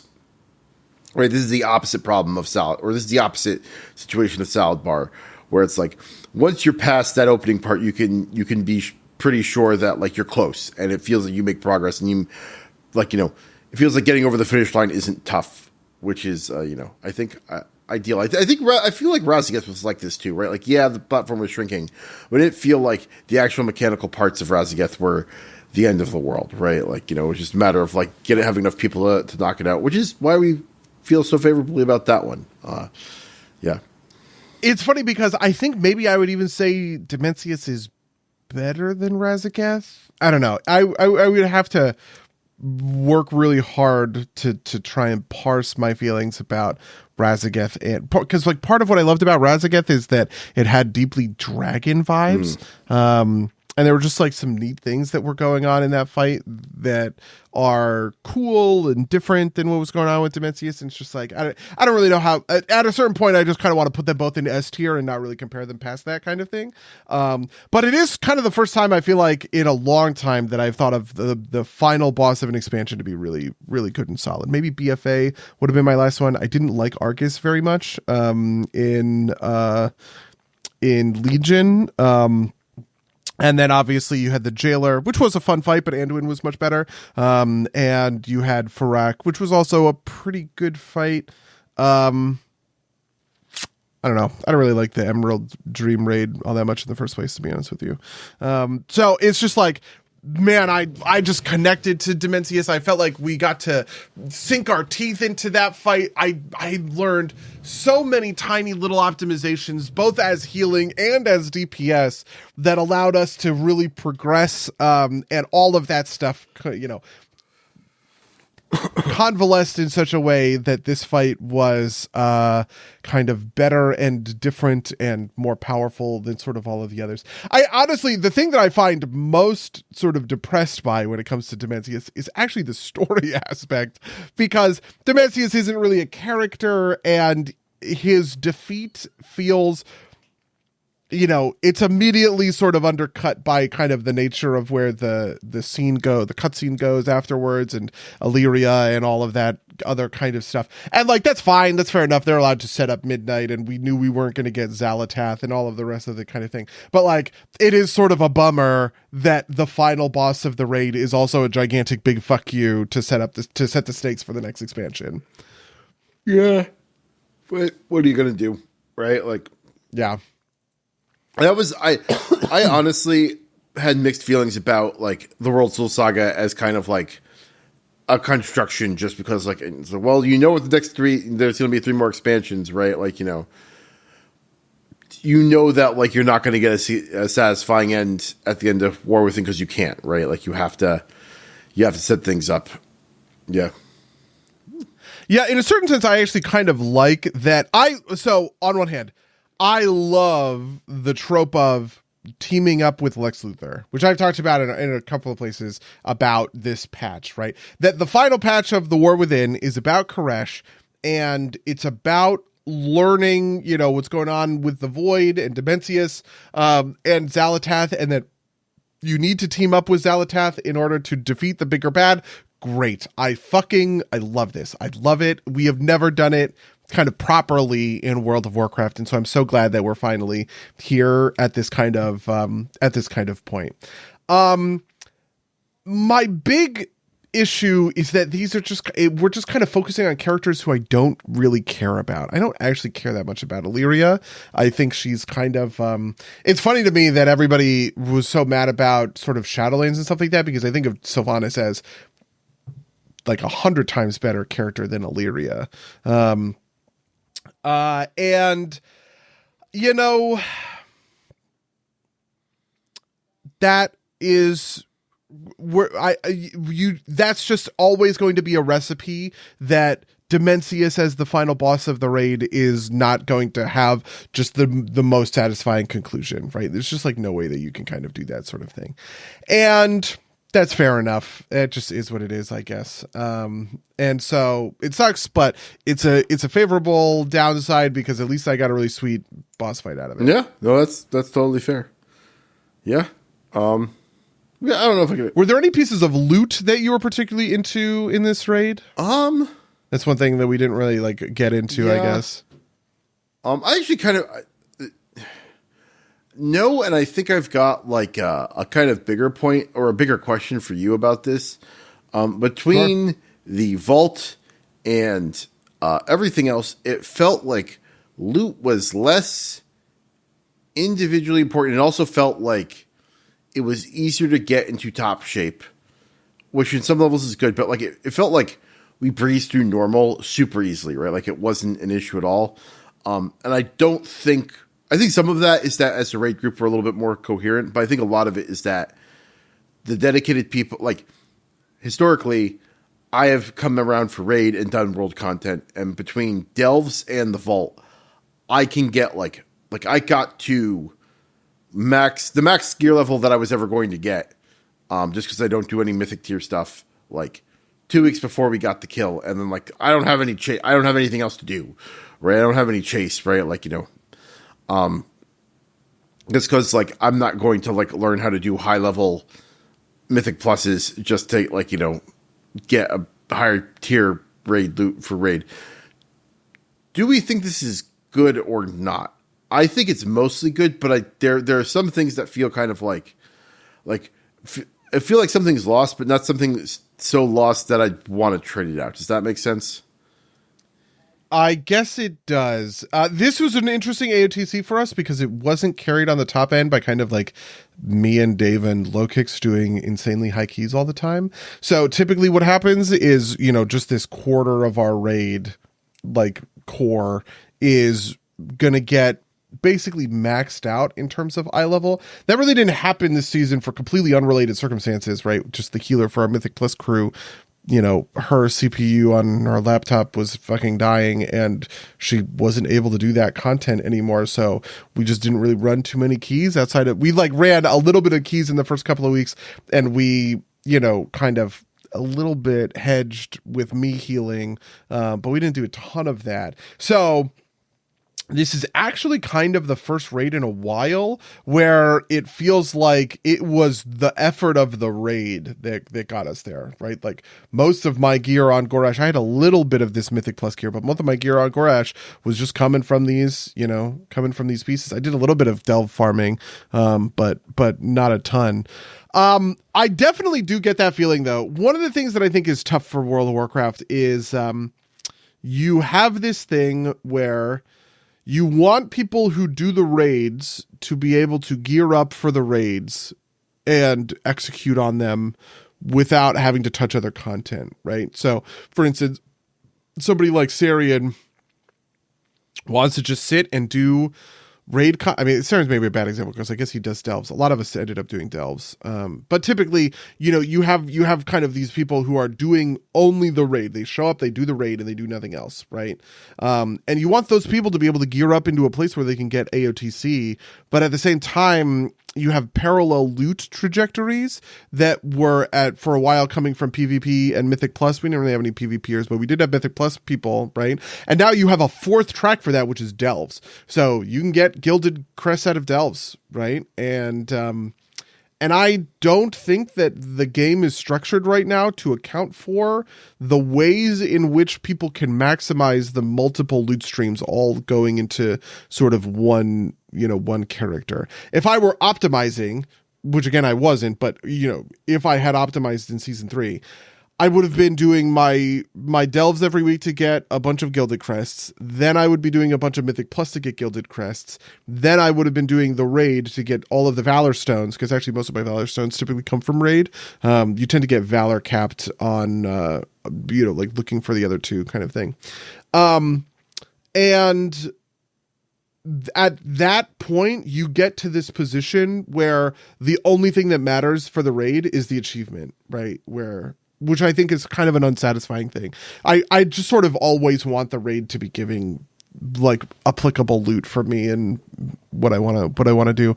So yeah, I don't know. It's a complicated problem. They don't have a good solve for it. Yeah. And I think all of the solutions are kind of worse than the problem. Like if you were to tell me that you can only get a certain number of these, like you could do something like, you can only get gear from Mythic Plus, or like you do something PvP. You'd say, okay, Mythic Plus gear scales up by 15 eye levels when you walk into a Mythic Plus dungeon, right? So it is specifically gear for Mythic Plus. That's an awful answer. I think it's a terrible answer. pulling gildeds out of delves, I think, is also a terrible answer. I think it's fairer for delve kind of only players to be able to get mythic. So I don't know. I don't think there's a good answer for basically any of that. And that's just kind of the limiter is you can't actually get mythic gear out of delves, right? Like you can get the gilded crest to like push your hero up into their couple, up to like the borderline, but that's basically it. But yeah, no, I agree. I just don't think there's a better solution. Did you like the Rishi wraps boots? Did that matter for you at all? I totally forgot about I set them and I forget them, and that was basically it. Yeah. The thing I liked most about this tier, and the thing that I would compliment most, are the tier sets. So they did something with tier sets for this one, which was unique, which was they keyed the tier sets onto your hero talents rather than your base spec. And I think that was fantastic. I loved that. I played multiple different classes on multiple different specs, and all of them, maybe there are bad, I'm sure there are bad tier sets. Cool, whatever. Anybody could kvetch at me, kvetch in the comments if you had a shitty tier set. But I just think that that's neat. I want them to do cool tier sets, and these were cool tier sets. So yeah. Yeah. No, I agree. 100%. Do we have anything else we want to talk about with the raid before we get into our past few weeks? I don't think so. I think that's about that. All right. Well, how was your past few weeks? My past few weeks. Well, I've been doing a lot. Maybe I haven't been doing that much. I've been playing Magic. I played Magic with your decks a whole bunch. We played. Were you there for I had like a one night where I won twice. I won on Takesia. I won on something else. Were you there that day? Maybe. What was the other deck you went on? I played Takesia and I won. I think I maybe won on Frodo and Sam. No, I wasn't there. I haven't been around Frodo and Sam for a while. Okay, so I kind of had this streak. The other day, I played Frodo and Sam, and I had a win against some people who I don't remember. And you know what? This was the week of your. I think this was like the week of your wedding. I had an insanely cool Frodo and Sam win, which I want to brag about because I have this thing that I've been talking to sort of Rachel about, which is about whether or not the decks are good or I'm an exceptional player kind of thing. Frank said to me after my Takesia win that day, he said that Takesia deck is a beast. It truly is sort of a monster. And I take the compliment. Listen, Frank, if you're listening, I take the compliment. But I also have this question of like, is Takesia a really good deck? Or am I piloting it well? Like, if I were to give Takesia to anybody else in the pod, would they be able to rip wins out of it in the same way that I have? And the Frodo and Sam deck made me think about this too, because in that deck I had a Mirkwood Bats and an Academy Manufactor, and I did this thing where I baited a piece of removal from Josh he left a bunch of mana open, so on his end step I did a thing in order to get him to remove something on my board, and then I dawned everything out of the graveyard because I knew I had a dawn in there, but nobody else was tracking it kind of thing. And I was just thinking of that as like, this was a lethal that I found that I don't think anybody else would have been able to find. I think most people would have done a bunch of damage and then passed turn because it couldn't really like get the last few pieces in there, but because I could kind of see the crazy line, I was able to sort of like get to the other side of. And a similar thing happened with Takesia where we were playing a couple of different we were doing a couple of different things. People were setting up. There were a bunch of dangerous kind of boards, and then all of a sudden I just kind of was like, okay, I'm like digging for the win here. Like we're gonna go for it. And I played a 5-minute turn where eventually I did the double approach the second sun, and it was complicated and it was hard, but I kind of got there. And after those 2 wins, I was like, okay, I'm gonna give these decks a break because I just sort of want to chill. And you had given me your deck, so the next time that we played, it was very much about playing your decks. I played a game on AC, which I pretty much dominated. Josh was playing Jeff, and I flipped a Concordant Crossroads, I think, is the card that gives everything haste. It's a world enchantment. Very strange card. But I flipped a Concordant Crossroads under the Jeff, and somebody else played it, and then it looped back around to my turn, and I Rite of Replicationed a Rampaging Baloths, and then ripped 9 lands on the turn. So I made like... No, it was 5 lands on the turn, so I made like 40 Baloths or something like that. And then I had 44-4s, you know, and I just spread them all out and I attacked for the win. And I did also fuck Raylana over because she had the board wipe that I had saved a counter spell for, and she was very mad about it. So, Ray, if you're listening, I am still sorry that I did that to you because, you know, it's painful and it sucks and I get it. And then we played with your decks, where they racked up some wins. I played a Jeff game that was pretty stupid, where I had an amazing play, which was Sarian attacked me with a 14/14 raccoon that he had like put a bunch of fucking counters on. He had made Thickest in the Thicket. All I had was a Chaos Wand and 4 open mana. And for those of you who don't know, Chaos Wand has the text, 4 mana and you tap it, you exile cards from the top of any player's library until you hit an instant or sorcery, and then you cast that instant or sorcery, basically. So he attacks me with this 14/14, and I was like, I don't have removal, so the answer is I just need to rip the Chaos Wand.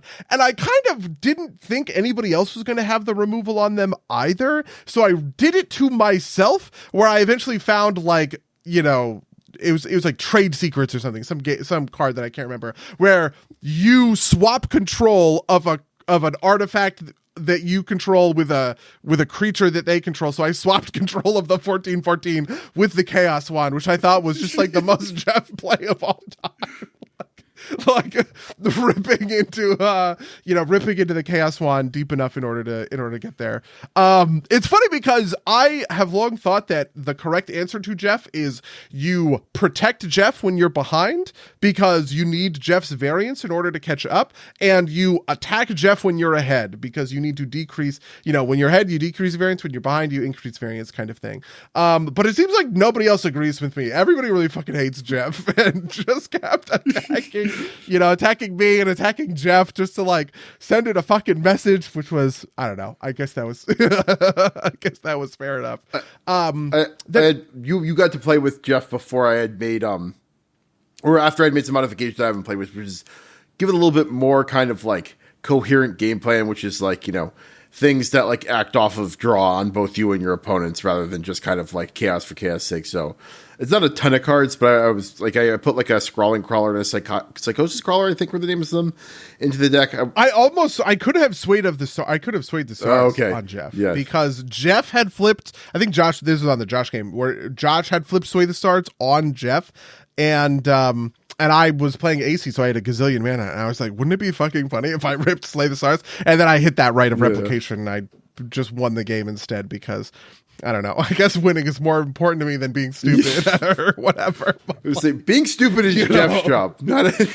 Yeah, exactly. When you're playing AC, I guess the intention is to win. I played a Yurlok game that was insanely fun, where I did very poorly. Yurlok also generates a ton of aggro. I have found, as well as Jeff. Maybe it's just because I'm piloting these decks and I was on a winning streak in the first place.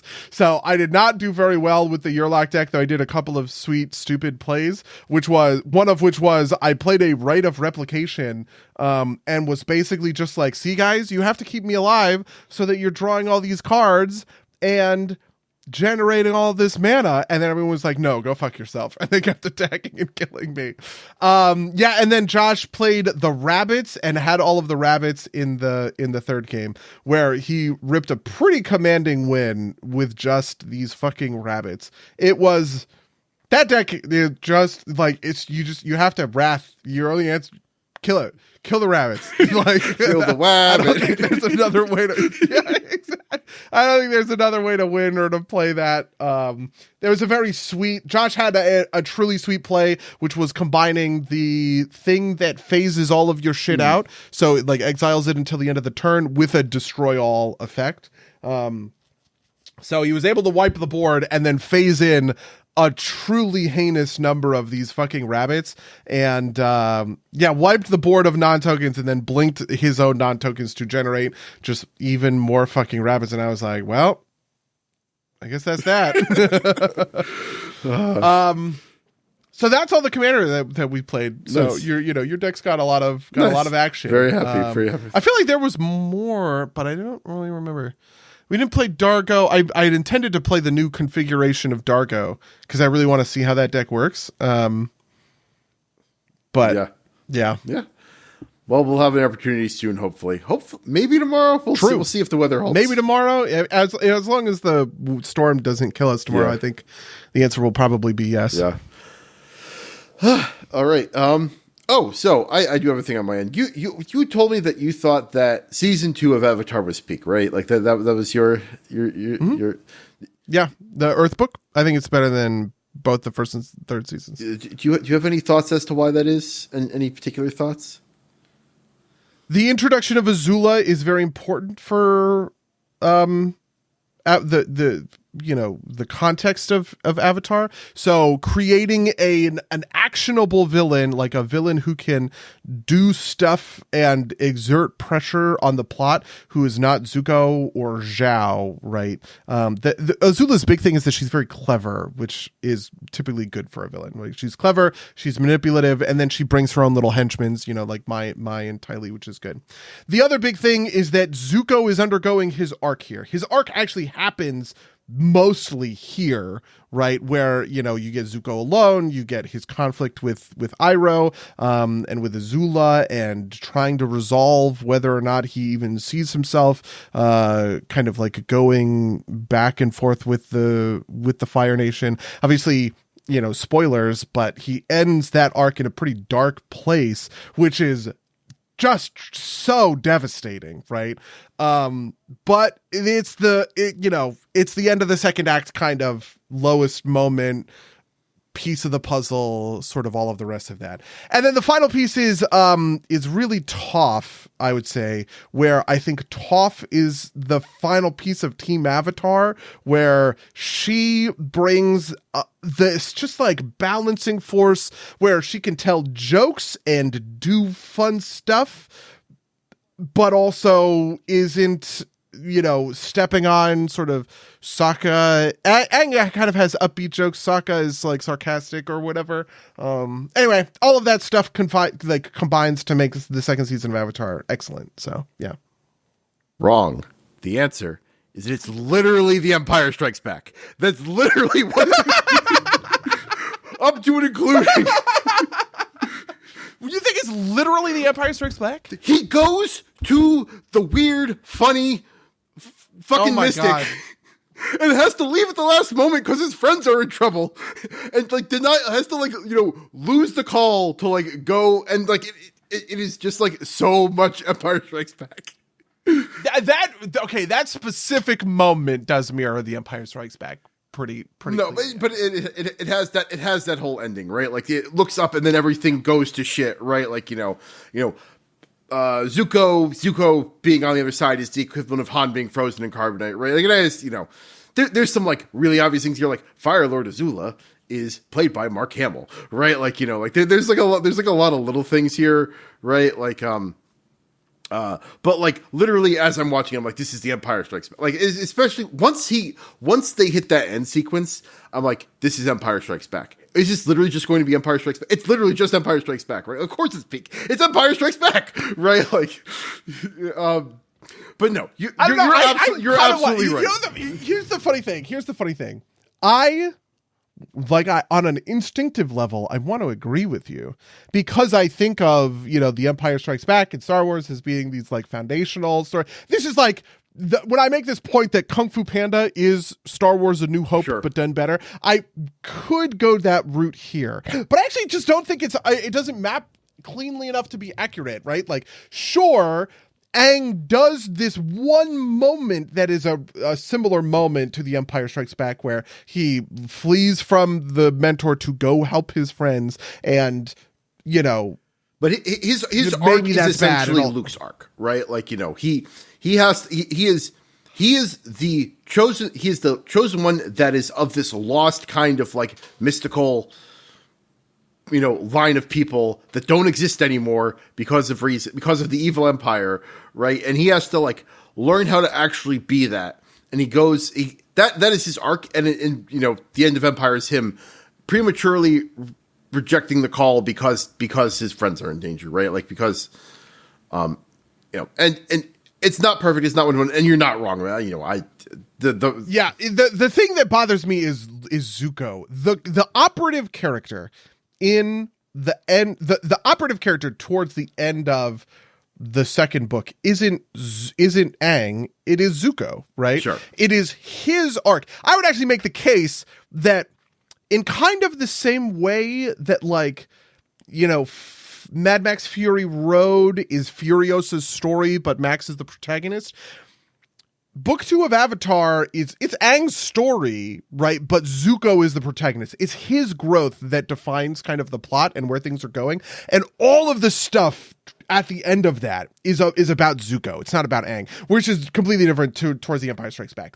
Sure. Everything is defined by Luke, right? So this is really the place where I would kind of like want to quibble. When I think of what makes the second book of Avatar great, I'm always thinking about fucking Zuko stuff. It is just heartbreaking to when Zuko attacks Aang with his sister because he's so close to it. And also, I just want to say for the record, because I watched these, you have to understand, like there's this other level.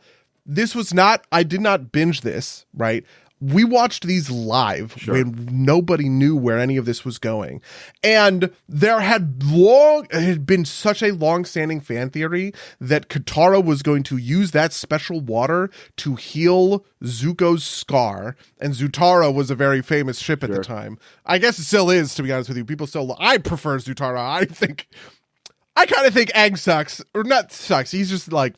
Aang rotates between being like an innocent child and horny for Katara, right? Like, it is kind of jarring. It's better in the second season, but it is very, very apparent. Like the first season was big kid show vibes, right? Like that was my biggest problem with the first season was that it felt like a kid show, whereas like it kind of like grows into something that I think is like, I understand why people love it so much. Second season, and we haven't seen the third. I haven't watched the third season yet, so it's there. Yeah, the second season. Like I watched we had this thing with the drill, the episode like with the drill and Ba Sing Se. We watched that live. We watched the library and Appa getting kidnapped live. Oh, and that Tales of Ba Sing Se, where you like learn about Appa and about Iroh's son or whatever. There's not a dry eye in the house for any of that kind of stuff. And there really is just this magic to watching all of that live. I watched all of the third season live too, right? Like all of that stuff was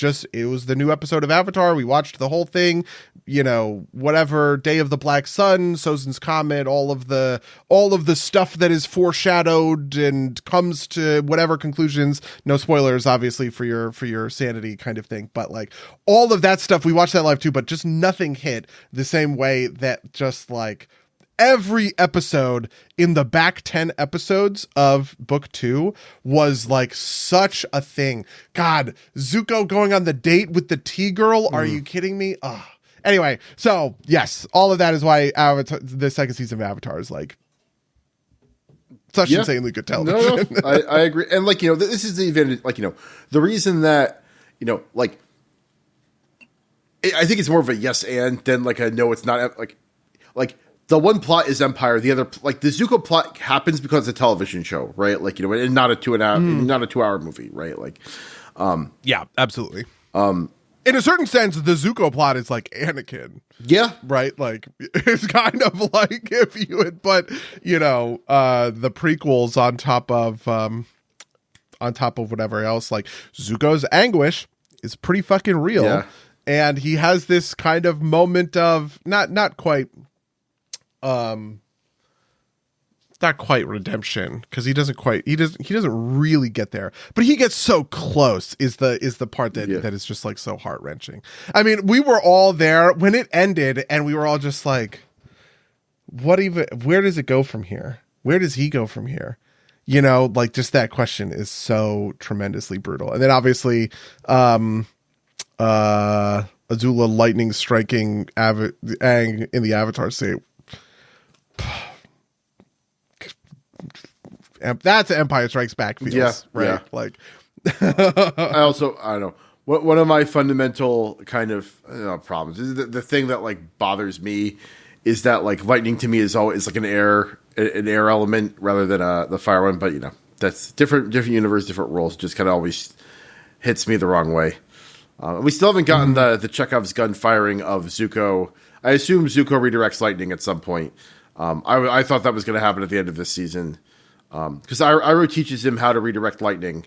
but it's like waterbenders. And he's like, oh, shoot me with lightning so I can practice. Like, no, you hope you never have to use this, right? Like, it is far too dangerous, right? Like, yeah. Then he goes up onto the mesa and he's like, you've never held back before. Yeah. Why are you? God, this the angst. Okay, It's so good. There are a couple of things that I'm really glad I did like live like that. And Avatar is going to be one of them, right? Where I like being 16 and watching Zuko do that stuff. Or actually, another good one would be Star Wars, right? Like watching Revenge of the Sith when I was 14 and really identifying with Anakin's angst is like, it'll just never hit the same way for someone who is, discovering this stuff after these kinds of formative moments. Yeah. Yeah, absolutely.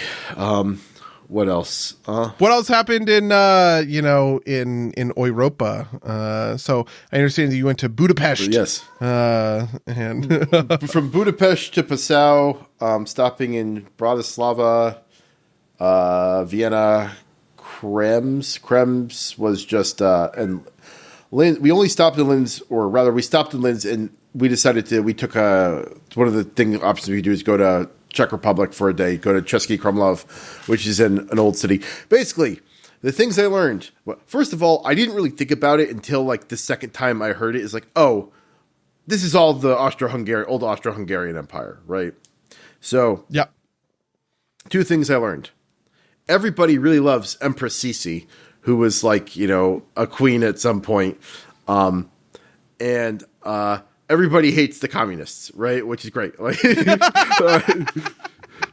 because everybody talks about the fall of communism. Things I learned. Hungarians do not clink their glasses because there's this story, probably apocryphal. Hungary attempts to, rebel and gain independence from the Austro-Hungarian Empire at some point. And the generals of that rebellion are all executed, and the story goes that every time one was executed, they clinked glasses, and so, like the Austrian aristocrats would clink glasses at every execution. So you don't clink glasses in Hungary. What else? Other little things did I learn? I don't know. Everybody has like similar stuff with like the big dessert in Hungary is this thing called the chimney cake, which is basically spun, like bread with sugar on it that they do over a fire. The original version is just this big tall cake that you eat plain. Modern versions, you fill it with, like, it's hollow in the middle, so like you can fill it with stuff. And every country along the way had like their own version with a slightly different name. And like, I did some, and like, they were like, oh, this is an old, Viennese or, Austrian dessert. This is an old, Czech dessert. It's like reading, it's like, this was kind of a thing, but mostly it's popular now because it was popular in Hungary and like traveled up the, up the Danube, right? Mm-hmm. In modern times, it's like for tourists or whatever. Similarly, they all have this variation of a dessert called, that's like, I'm not gonna get the name right, but it's basically torn fried pancakes with sauce on it. It's fine. It's tasty. What's Mr. Collins missed us very much, and so he's been talking to us a lot. Kaiserschmarrn, which is that's the Austrian name for it. I have to ban someone who is doing spam in the chat. What else?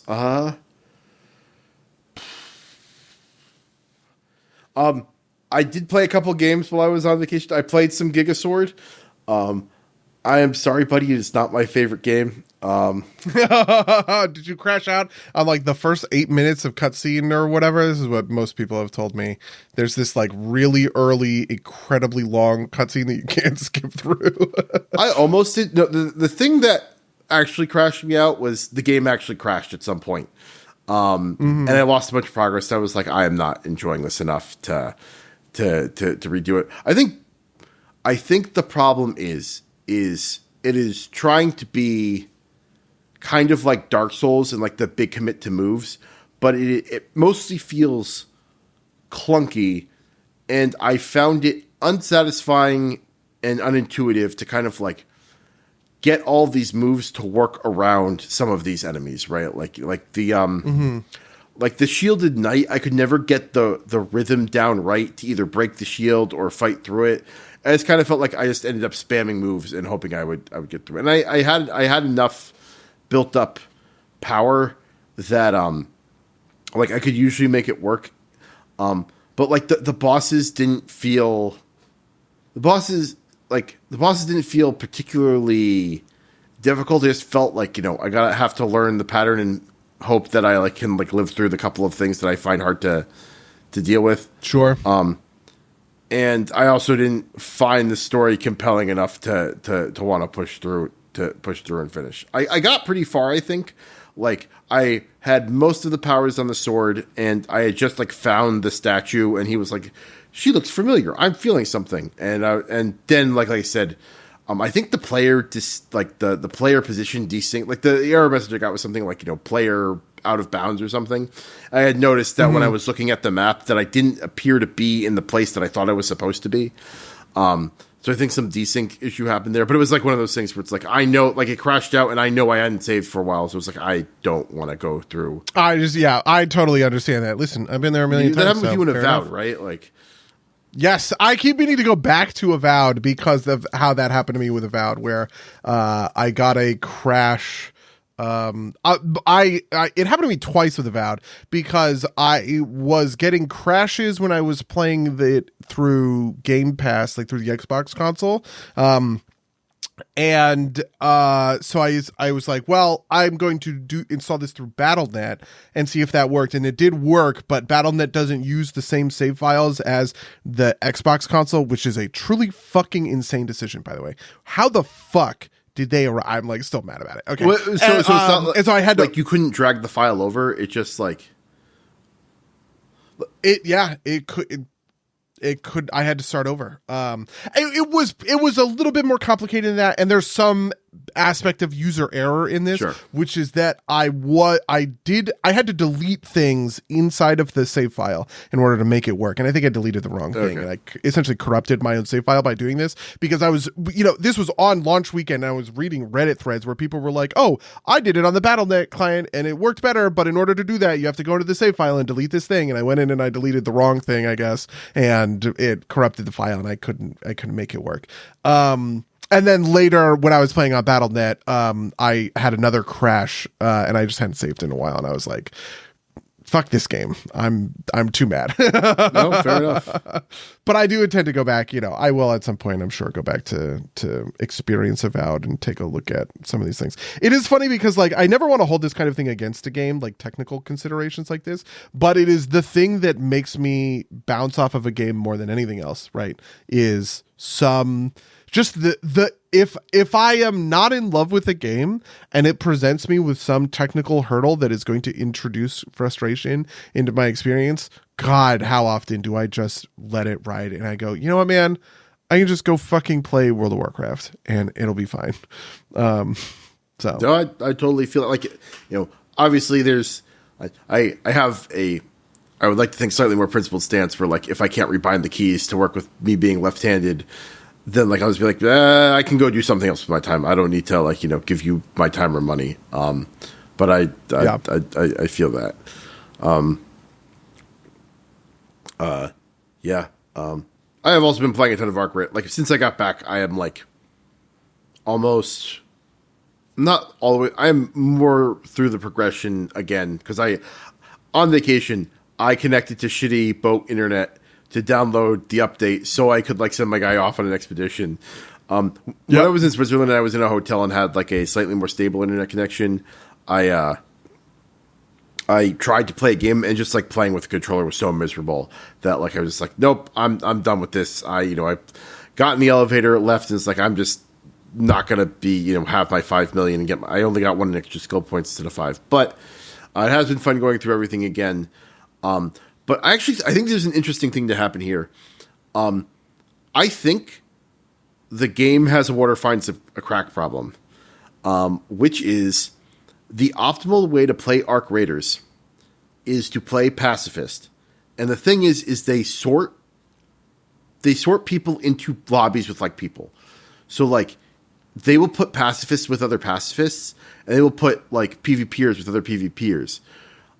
And so I think the optimal way to like progress stuff is to be pacifist, but I think you need just a little bit of you need a few rats to really like ratchet the tension up and keep the game tense and fun.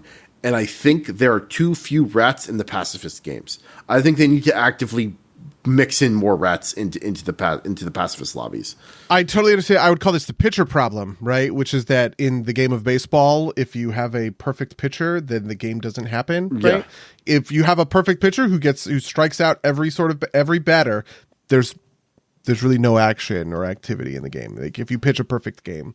And that's exactly what this sounds like to me, right? Which is that, in a world, in the same way that a perfect pitcher reduces friction to 0, therefore there is no action in the game. The same thing probably happens when it comes to like loading pacifists with pacifists. And then the game just becomes a lootathon, right?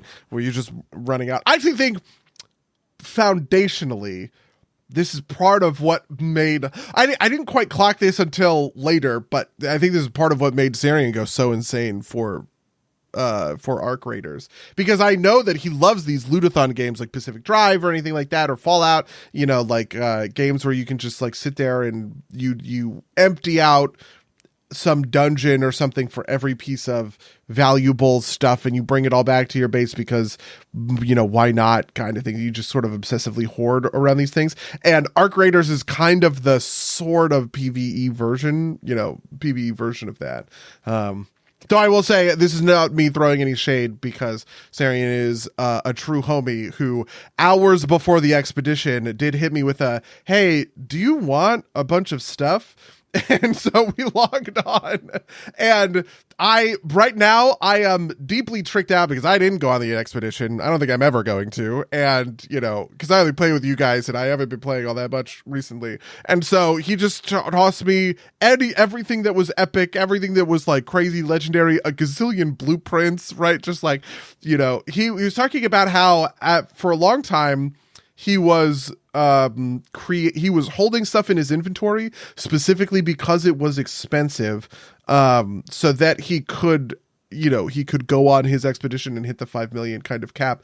But then he just started running out of inventory space, so he just started selling the stuff in his inventory, and he eventually got to 5,000 he like 5,000 Raider bucks or whatever it is, or 5 million Raider bucks that you need in order to. And so he's like, so actually everything in my inventory is kind of fucking worthless, so you can just have it all. And so he passed it all my way. So if you want any free fucking runs with a super tricked out me, I guess we can make that happen.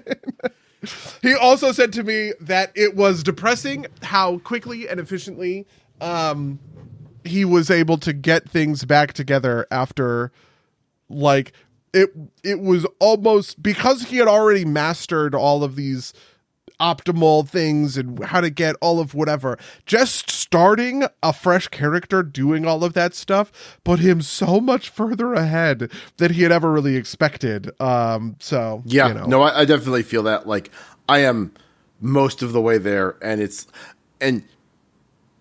I think I do think a big part of it, because I know Sarian plays basically full pacifist, is that like the number of runs that were frustrating in the moment, but like really helped like drive like the engagement with the game, where like I lost a bunch of stuff because some rat decided to shoot me in the back of the fucking head, right? Like, that was frustrating in the moment, but really kind of like helped drive the loop. At this point, it's like I know the enemies too well, so like the arc aren't as much of a hindrance. if you try and fight a big one, lots of randos will be like, I'll help, and just like help you kill the thing, right? Like, and then won't shoot you in the back and murder you.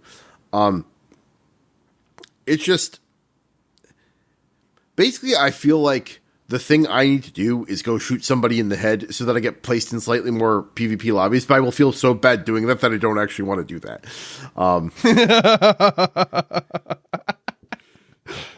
Yeah. I also think that Arc Raiders may have just like a loot generation problem. This is like in WoW terms, this would be like a gold sync problem, right? Where the game is constantly just spawning value for a player in terms of whatever, gold and items and stuff like that in World of Warcraft. In Arc Raiders is doing the exact same thing, right? And I just think that the rates of kill are low enough that the value generation that players are getting is actually truly insane and probably much higher than they anticipated, or kind of like built the extraction shooter kind of around. I don't know the full story of this, but apocryphally I was having a conversation with somebody else and we were talking about the 5 million number. They basically said that 5 million feels like it was higher than they intended for this. And it's kind of because the game popped off and is also sort of easier than it was supposed to be. Give me 1 second. Which again, I can't prove that that's the case. I don't know that that's real. I have no conception for. I have no conception for what's. I think he was trying to eat or something. He's so good. I get that. So I would never be able to prove any of this. There's no insight into their offices. Maybe they did peg the number at 5 million from the beginning or whatever. But I would not be surprised if Arc Raiders is taking off with a class of player that they didn't necessarily expect it to, which is, kind of a friend sloppier sort of Helldivers 2-esque player who is used to the PvE side of things much more than the PvP side of things. And I would not be surprised if that like kind of fucked with some of the underlying assumptions that their incentives are built around. So something that I heard someone say online, and I think I agree with, is that like 5 million is actually a bad thing for them to be doing for the expedition, because traditionally with a server reset like Tarkov is when you know the reset's coming, that's when you pull like your good shit out of the vault and you just like fucking go buck wild with it, right? Like, ideally, Sarian would on December 22nd, which was the day that everybody, or December 21st maybe, like before on Expedition Eve, would be out there with his purple items, just fucking with people, right? Because there's no reason not to, right? Because it's the end of the end of the road, and maybe Sarian wouldn't because he's nice, and maybe I saw some videos on Expedition Eve, I went out and I just gave away my stuff to randos in the lobby who weren't going on the expedition, right? Like something like that, right? But because that cash cap is. I think it's high for most people, right? Like you have to be like a weird, a heavy player for it not to be.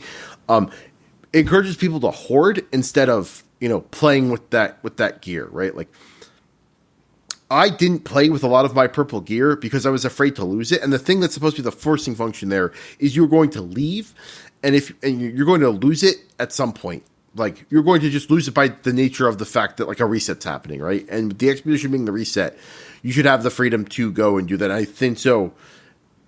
People think, and I think this has to be right, is that the next expedition is going to use a different metric for the it has to be something that like will let you spend your loot at some level. And we'll see. And maybe not the next one, but like I think that has to be the thing for the long-term viability. It has to be a thing that lets you like use your loot in the kind of like waning days. Also, like I said, I think they just have to more aggressively mix the PvPers and the PvEers, because I think it is too easy to get into like a basically risk-free version of the game that just like it's too easy to get into a risk-free version of the game that like also like the loot generation problem is that like that's also like the most optimal way to play the game. Right, like you want it to be valuable enough that it's actually tempting to defect, like in like the medium to long term, right? Like it needs to be a thing that you can do, and it not feel terrible. Like I've been following content online. One of the guy this is the guy I heard a lot some of this from is that like he's a big PvPer, right? And he just like forced himself into pacifist lobbies by just like playing pacifist for like 10 or 12 games. And the way he put it is that like if you can't attack a big arc in solos in the PvP lobbies because someone will just run over and fucking kill you, right? Like you can't do any of the big projects in PvP because in the PvP heavy lobbies because it attracts too much attention from the other players. And so I think for the health of both sides of that, I think you need a little bit more aggressive mixing. Or at least like a toggle to allow it to happen, right? Like, I know there are people that get mad that that they don't have a PvE mode, but like, I just don't think the game's got legs without a little bit more aggressive mixing. This reminds me of war mode. This reminds me of like PvP servers and PvE servers and sort of like World of Warcraft. I think it would be a gigantic mistake if they were ever to make a PvE mode or any kind of toggle that would allow you to toggle off PvP because then you do just, I mean, it's like even almost deeper in a way than water finds a crack. Yeah. Basically what I think is it's a friction problem, right? Where, and I almost feel like we could do a whole cast on this. In my mind, friction is sort of the defining gameplay concept of maybe the latter half of the 2010s into the early 2010s, like the last 10 years has kind of been really defined around the concept of what is acceptable levels of friction in our games. And I think the answer for an intense number of players has been as close to zero as possible. And when you give players that option, right? If you tell a player, hey, you can opt out. Oh, you hate getting a bunch of cool loot and then somebody rat fucking you on the way out. Well, you can click a button to stop that from happening. They will click that button, and the game is built on players creating the friction. Right?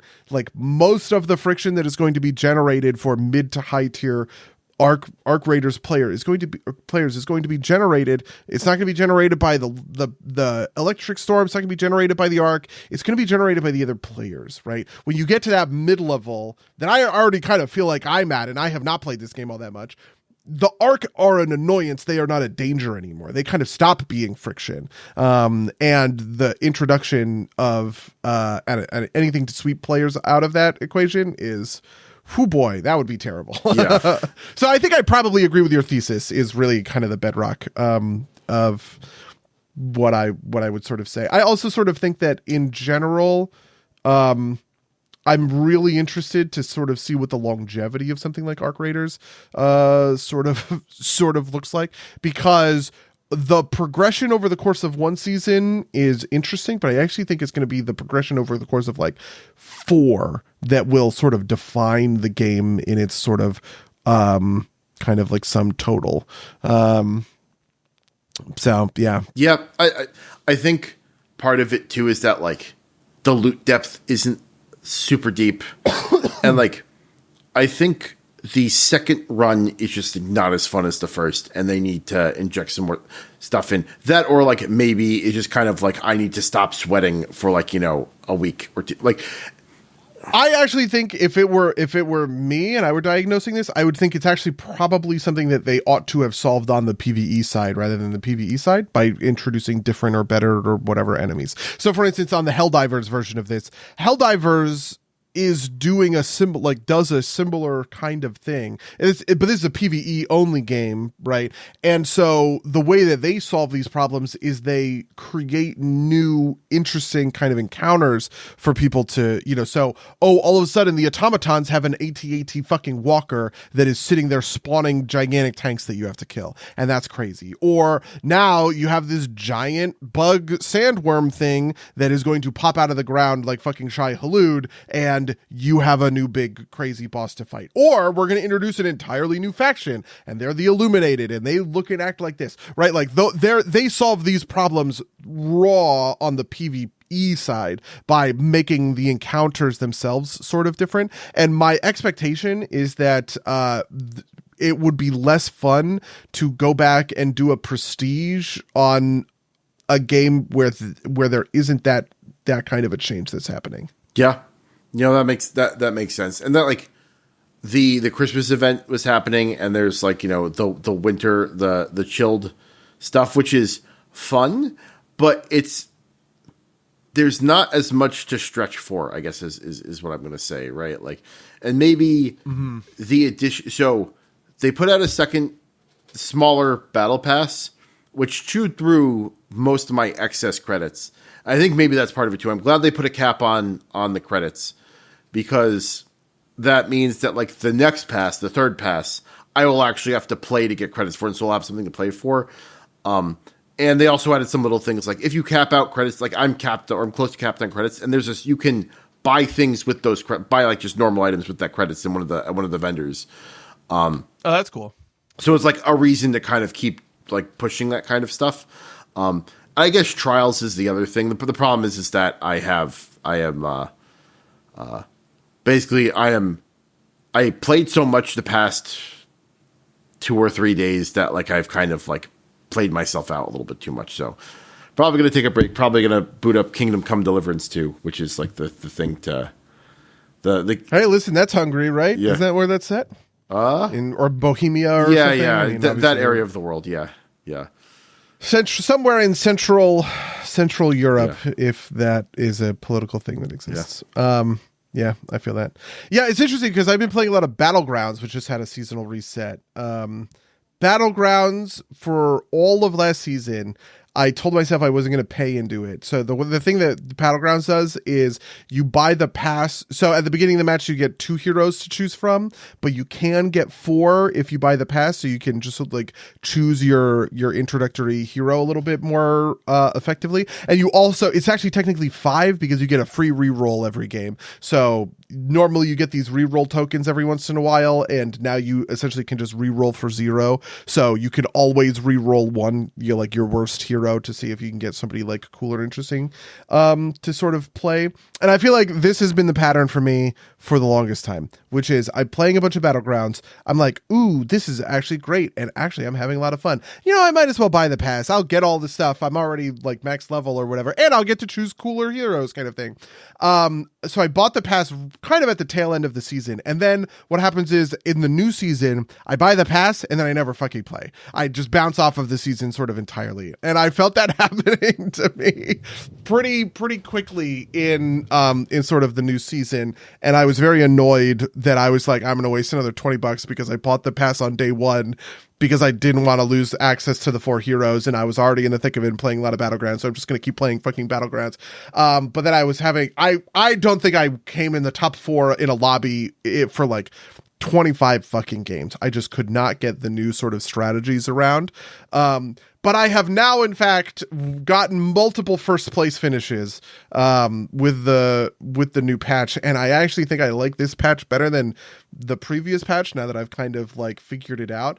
And I think that there's something there in the like, when you're doing a PvP game, the way that you do a seasonal reset is you really shake up the meta. So in Hearthstone or in Battlegrounds, when there's a seasonal reset, it comes with a change to the pool of stuff you're using. So they're going to rotate a bunch of minions in and out of the Battlegrounds pool, which is sort of how it works for an auto battler, right? You just have new synergies, you have new stuff you're playing for. There's no more APM Murlocs, but there is APM Beasts or something like that, right? Like new kind of archetypes that you're sort of playing towards. And volumizer mechs are the greatest and so much fun. The flip side of this, which is like changing tools, right? The flip side of this is in the PvE game, like I was explaining about Helldivers. That's where you choose enemies. The tools are the exact same in Helldivers. If I were to load up Helldivers today, I'm using the exact same tools I was years ago, 2 years ago when we first started playing the game. There would be more of them. I could get more of them, but my tools are fundamentally sort of the same.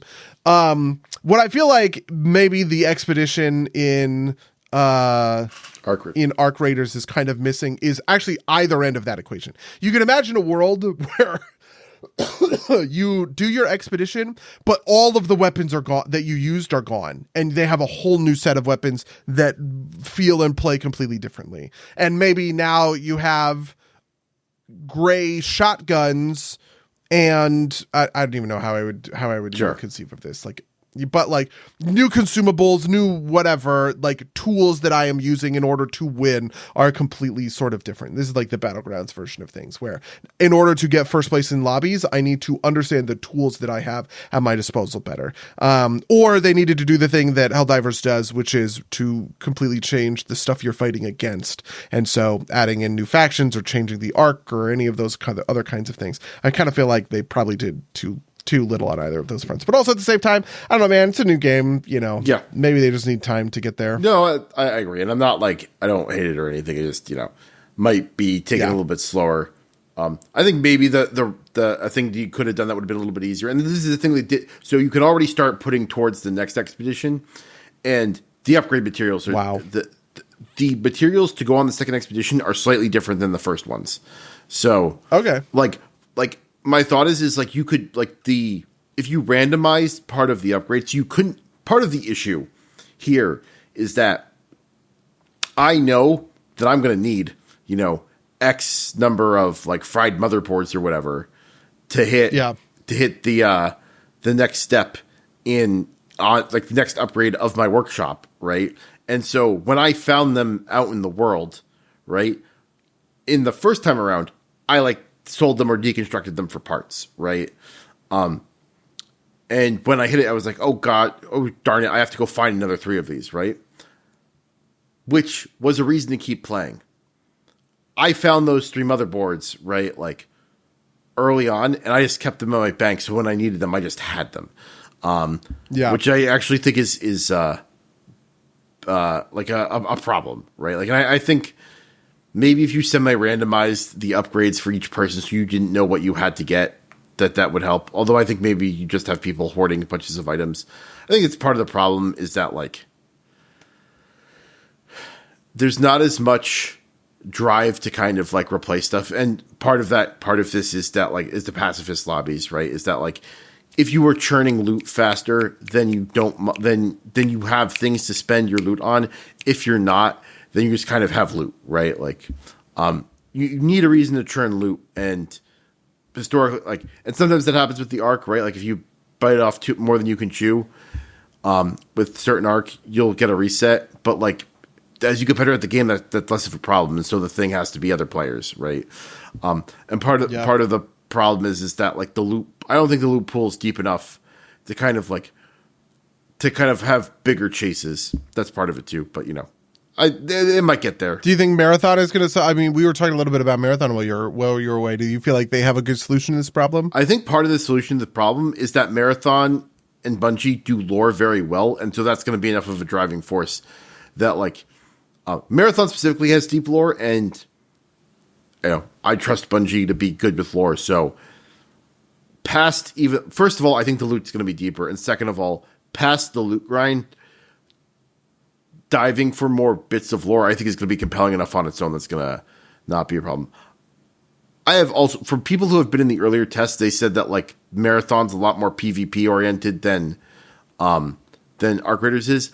I don't know if that's a thing that will hold true into the real game, just because people might be different, right? Apparently Tarkov is super PvP heavy. I don't know if that's the type of player it attracts. If it's like how aggressively they mix pacifists, and like, if Tarkov, like, you could just like not track this stuff and like mix everybody at random, and I think it would work, right? Like, people were predicting that Arc Raiders was eventually going to go in this direction, because that's just kind of how these games go. Is that people, like, the people who stay on longer tend to be more aggressive people, and so the game tends towards more PvP. And I wonder if maybe that's what's happening. Some aspect of this is happening here. It's like the people are bifurcating further, right? Like, that it's harder to get like a good mix in when you don't have like maybe the game's just too antipodal, right? Like, there's not enough mid-level, like, there's not enough like sus players, right? Which is like this kind of like, people who will maybe occasionally take an opportunistic kill, right? But generally are cooperators. Maybe there just aren't enough of those people to kind of like, put enough spice in the game. Like I kind of think that the problem is even deeper than that, to be honest with you. I actually think that most of these pacifists will end up washing from the game entirely, because I tend to think of these players as mastery driven players, and especially in a world where my tools are the exact same, my skill tree is the exact same, my upgrade paths are the exact same, right? Like, maybe you stick around for that, but generally speaking, I think of these players as just like moving on to the next thing. Yeah. Right? In the same way that, like, when I think about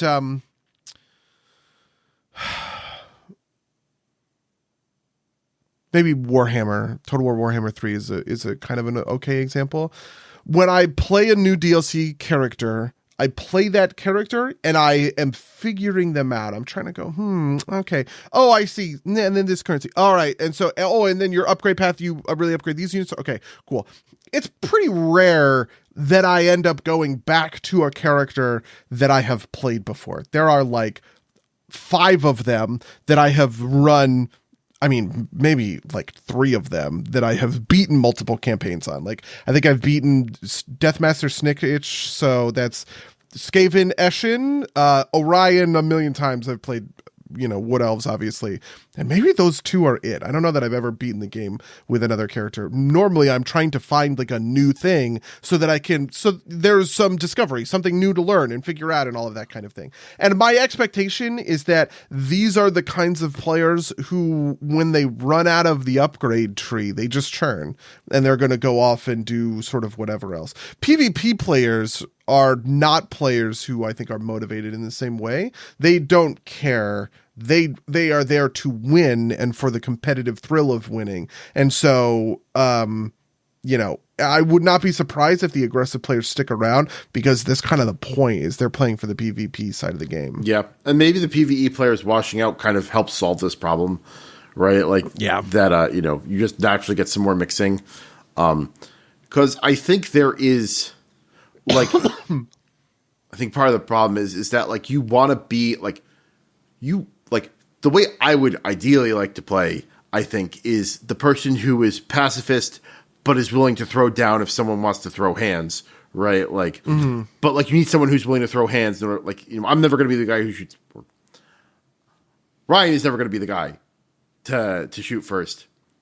I might be occasionally, like I will take an opportunistic kill occasionally, but also now that I know that that's going to put me in a less pacifist lobby, I'm less likely to do that. Like, it's like the fact that we know that it's happening, I actually think is also bad, because it kind of like drives player behavior in a weird way. Ironically, I think just that knowledge in my own brain, because I had this thought when you mentioned it. I actually did not know that they had pacifist versus aggressive sort of lobbies or whatever. And I sort of think of myself as an aggressive player. When we play together, I take pot shots at people all the fucking time. But it's kind of from like a who cares point of view, which is say like, who cares? What's at stake? I'm going to lose some stuff. All right, whatever. That's fine. When what's at stake is the health of the lobby that I'm going to be in, where I don't think of myself as a particularly good character. We tend to get farmed when we get aggressive with people. We have lost more engagements than we have won. I have killed a number of people, but probably I've died way more. And so under those circumstances, well, now I never want to take a pot shot, because I'm explicitly going to punish myself if I were to. And that is bad. That's a really bad incentive, I think, for the game. Yeah. I do think it also, I do think that it still holds true that duos and trios are more aggressive than solos.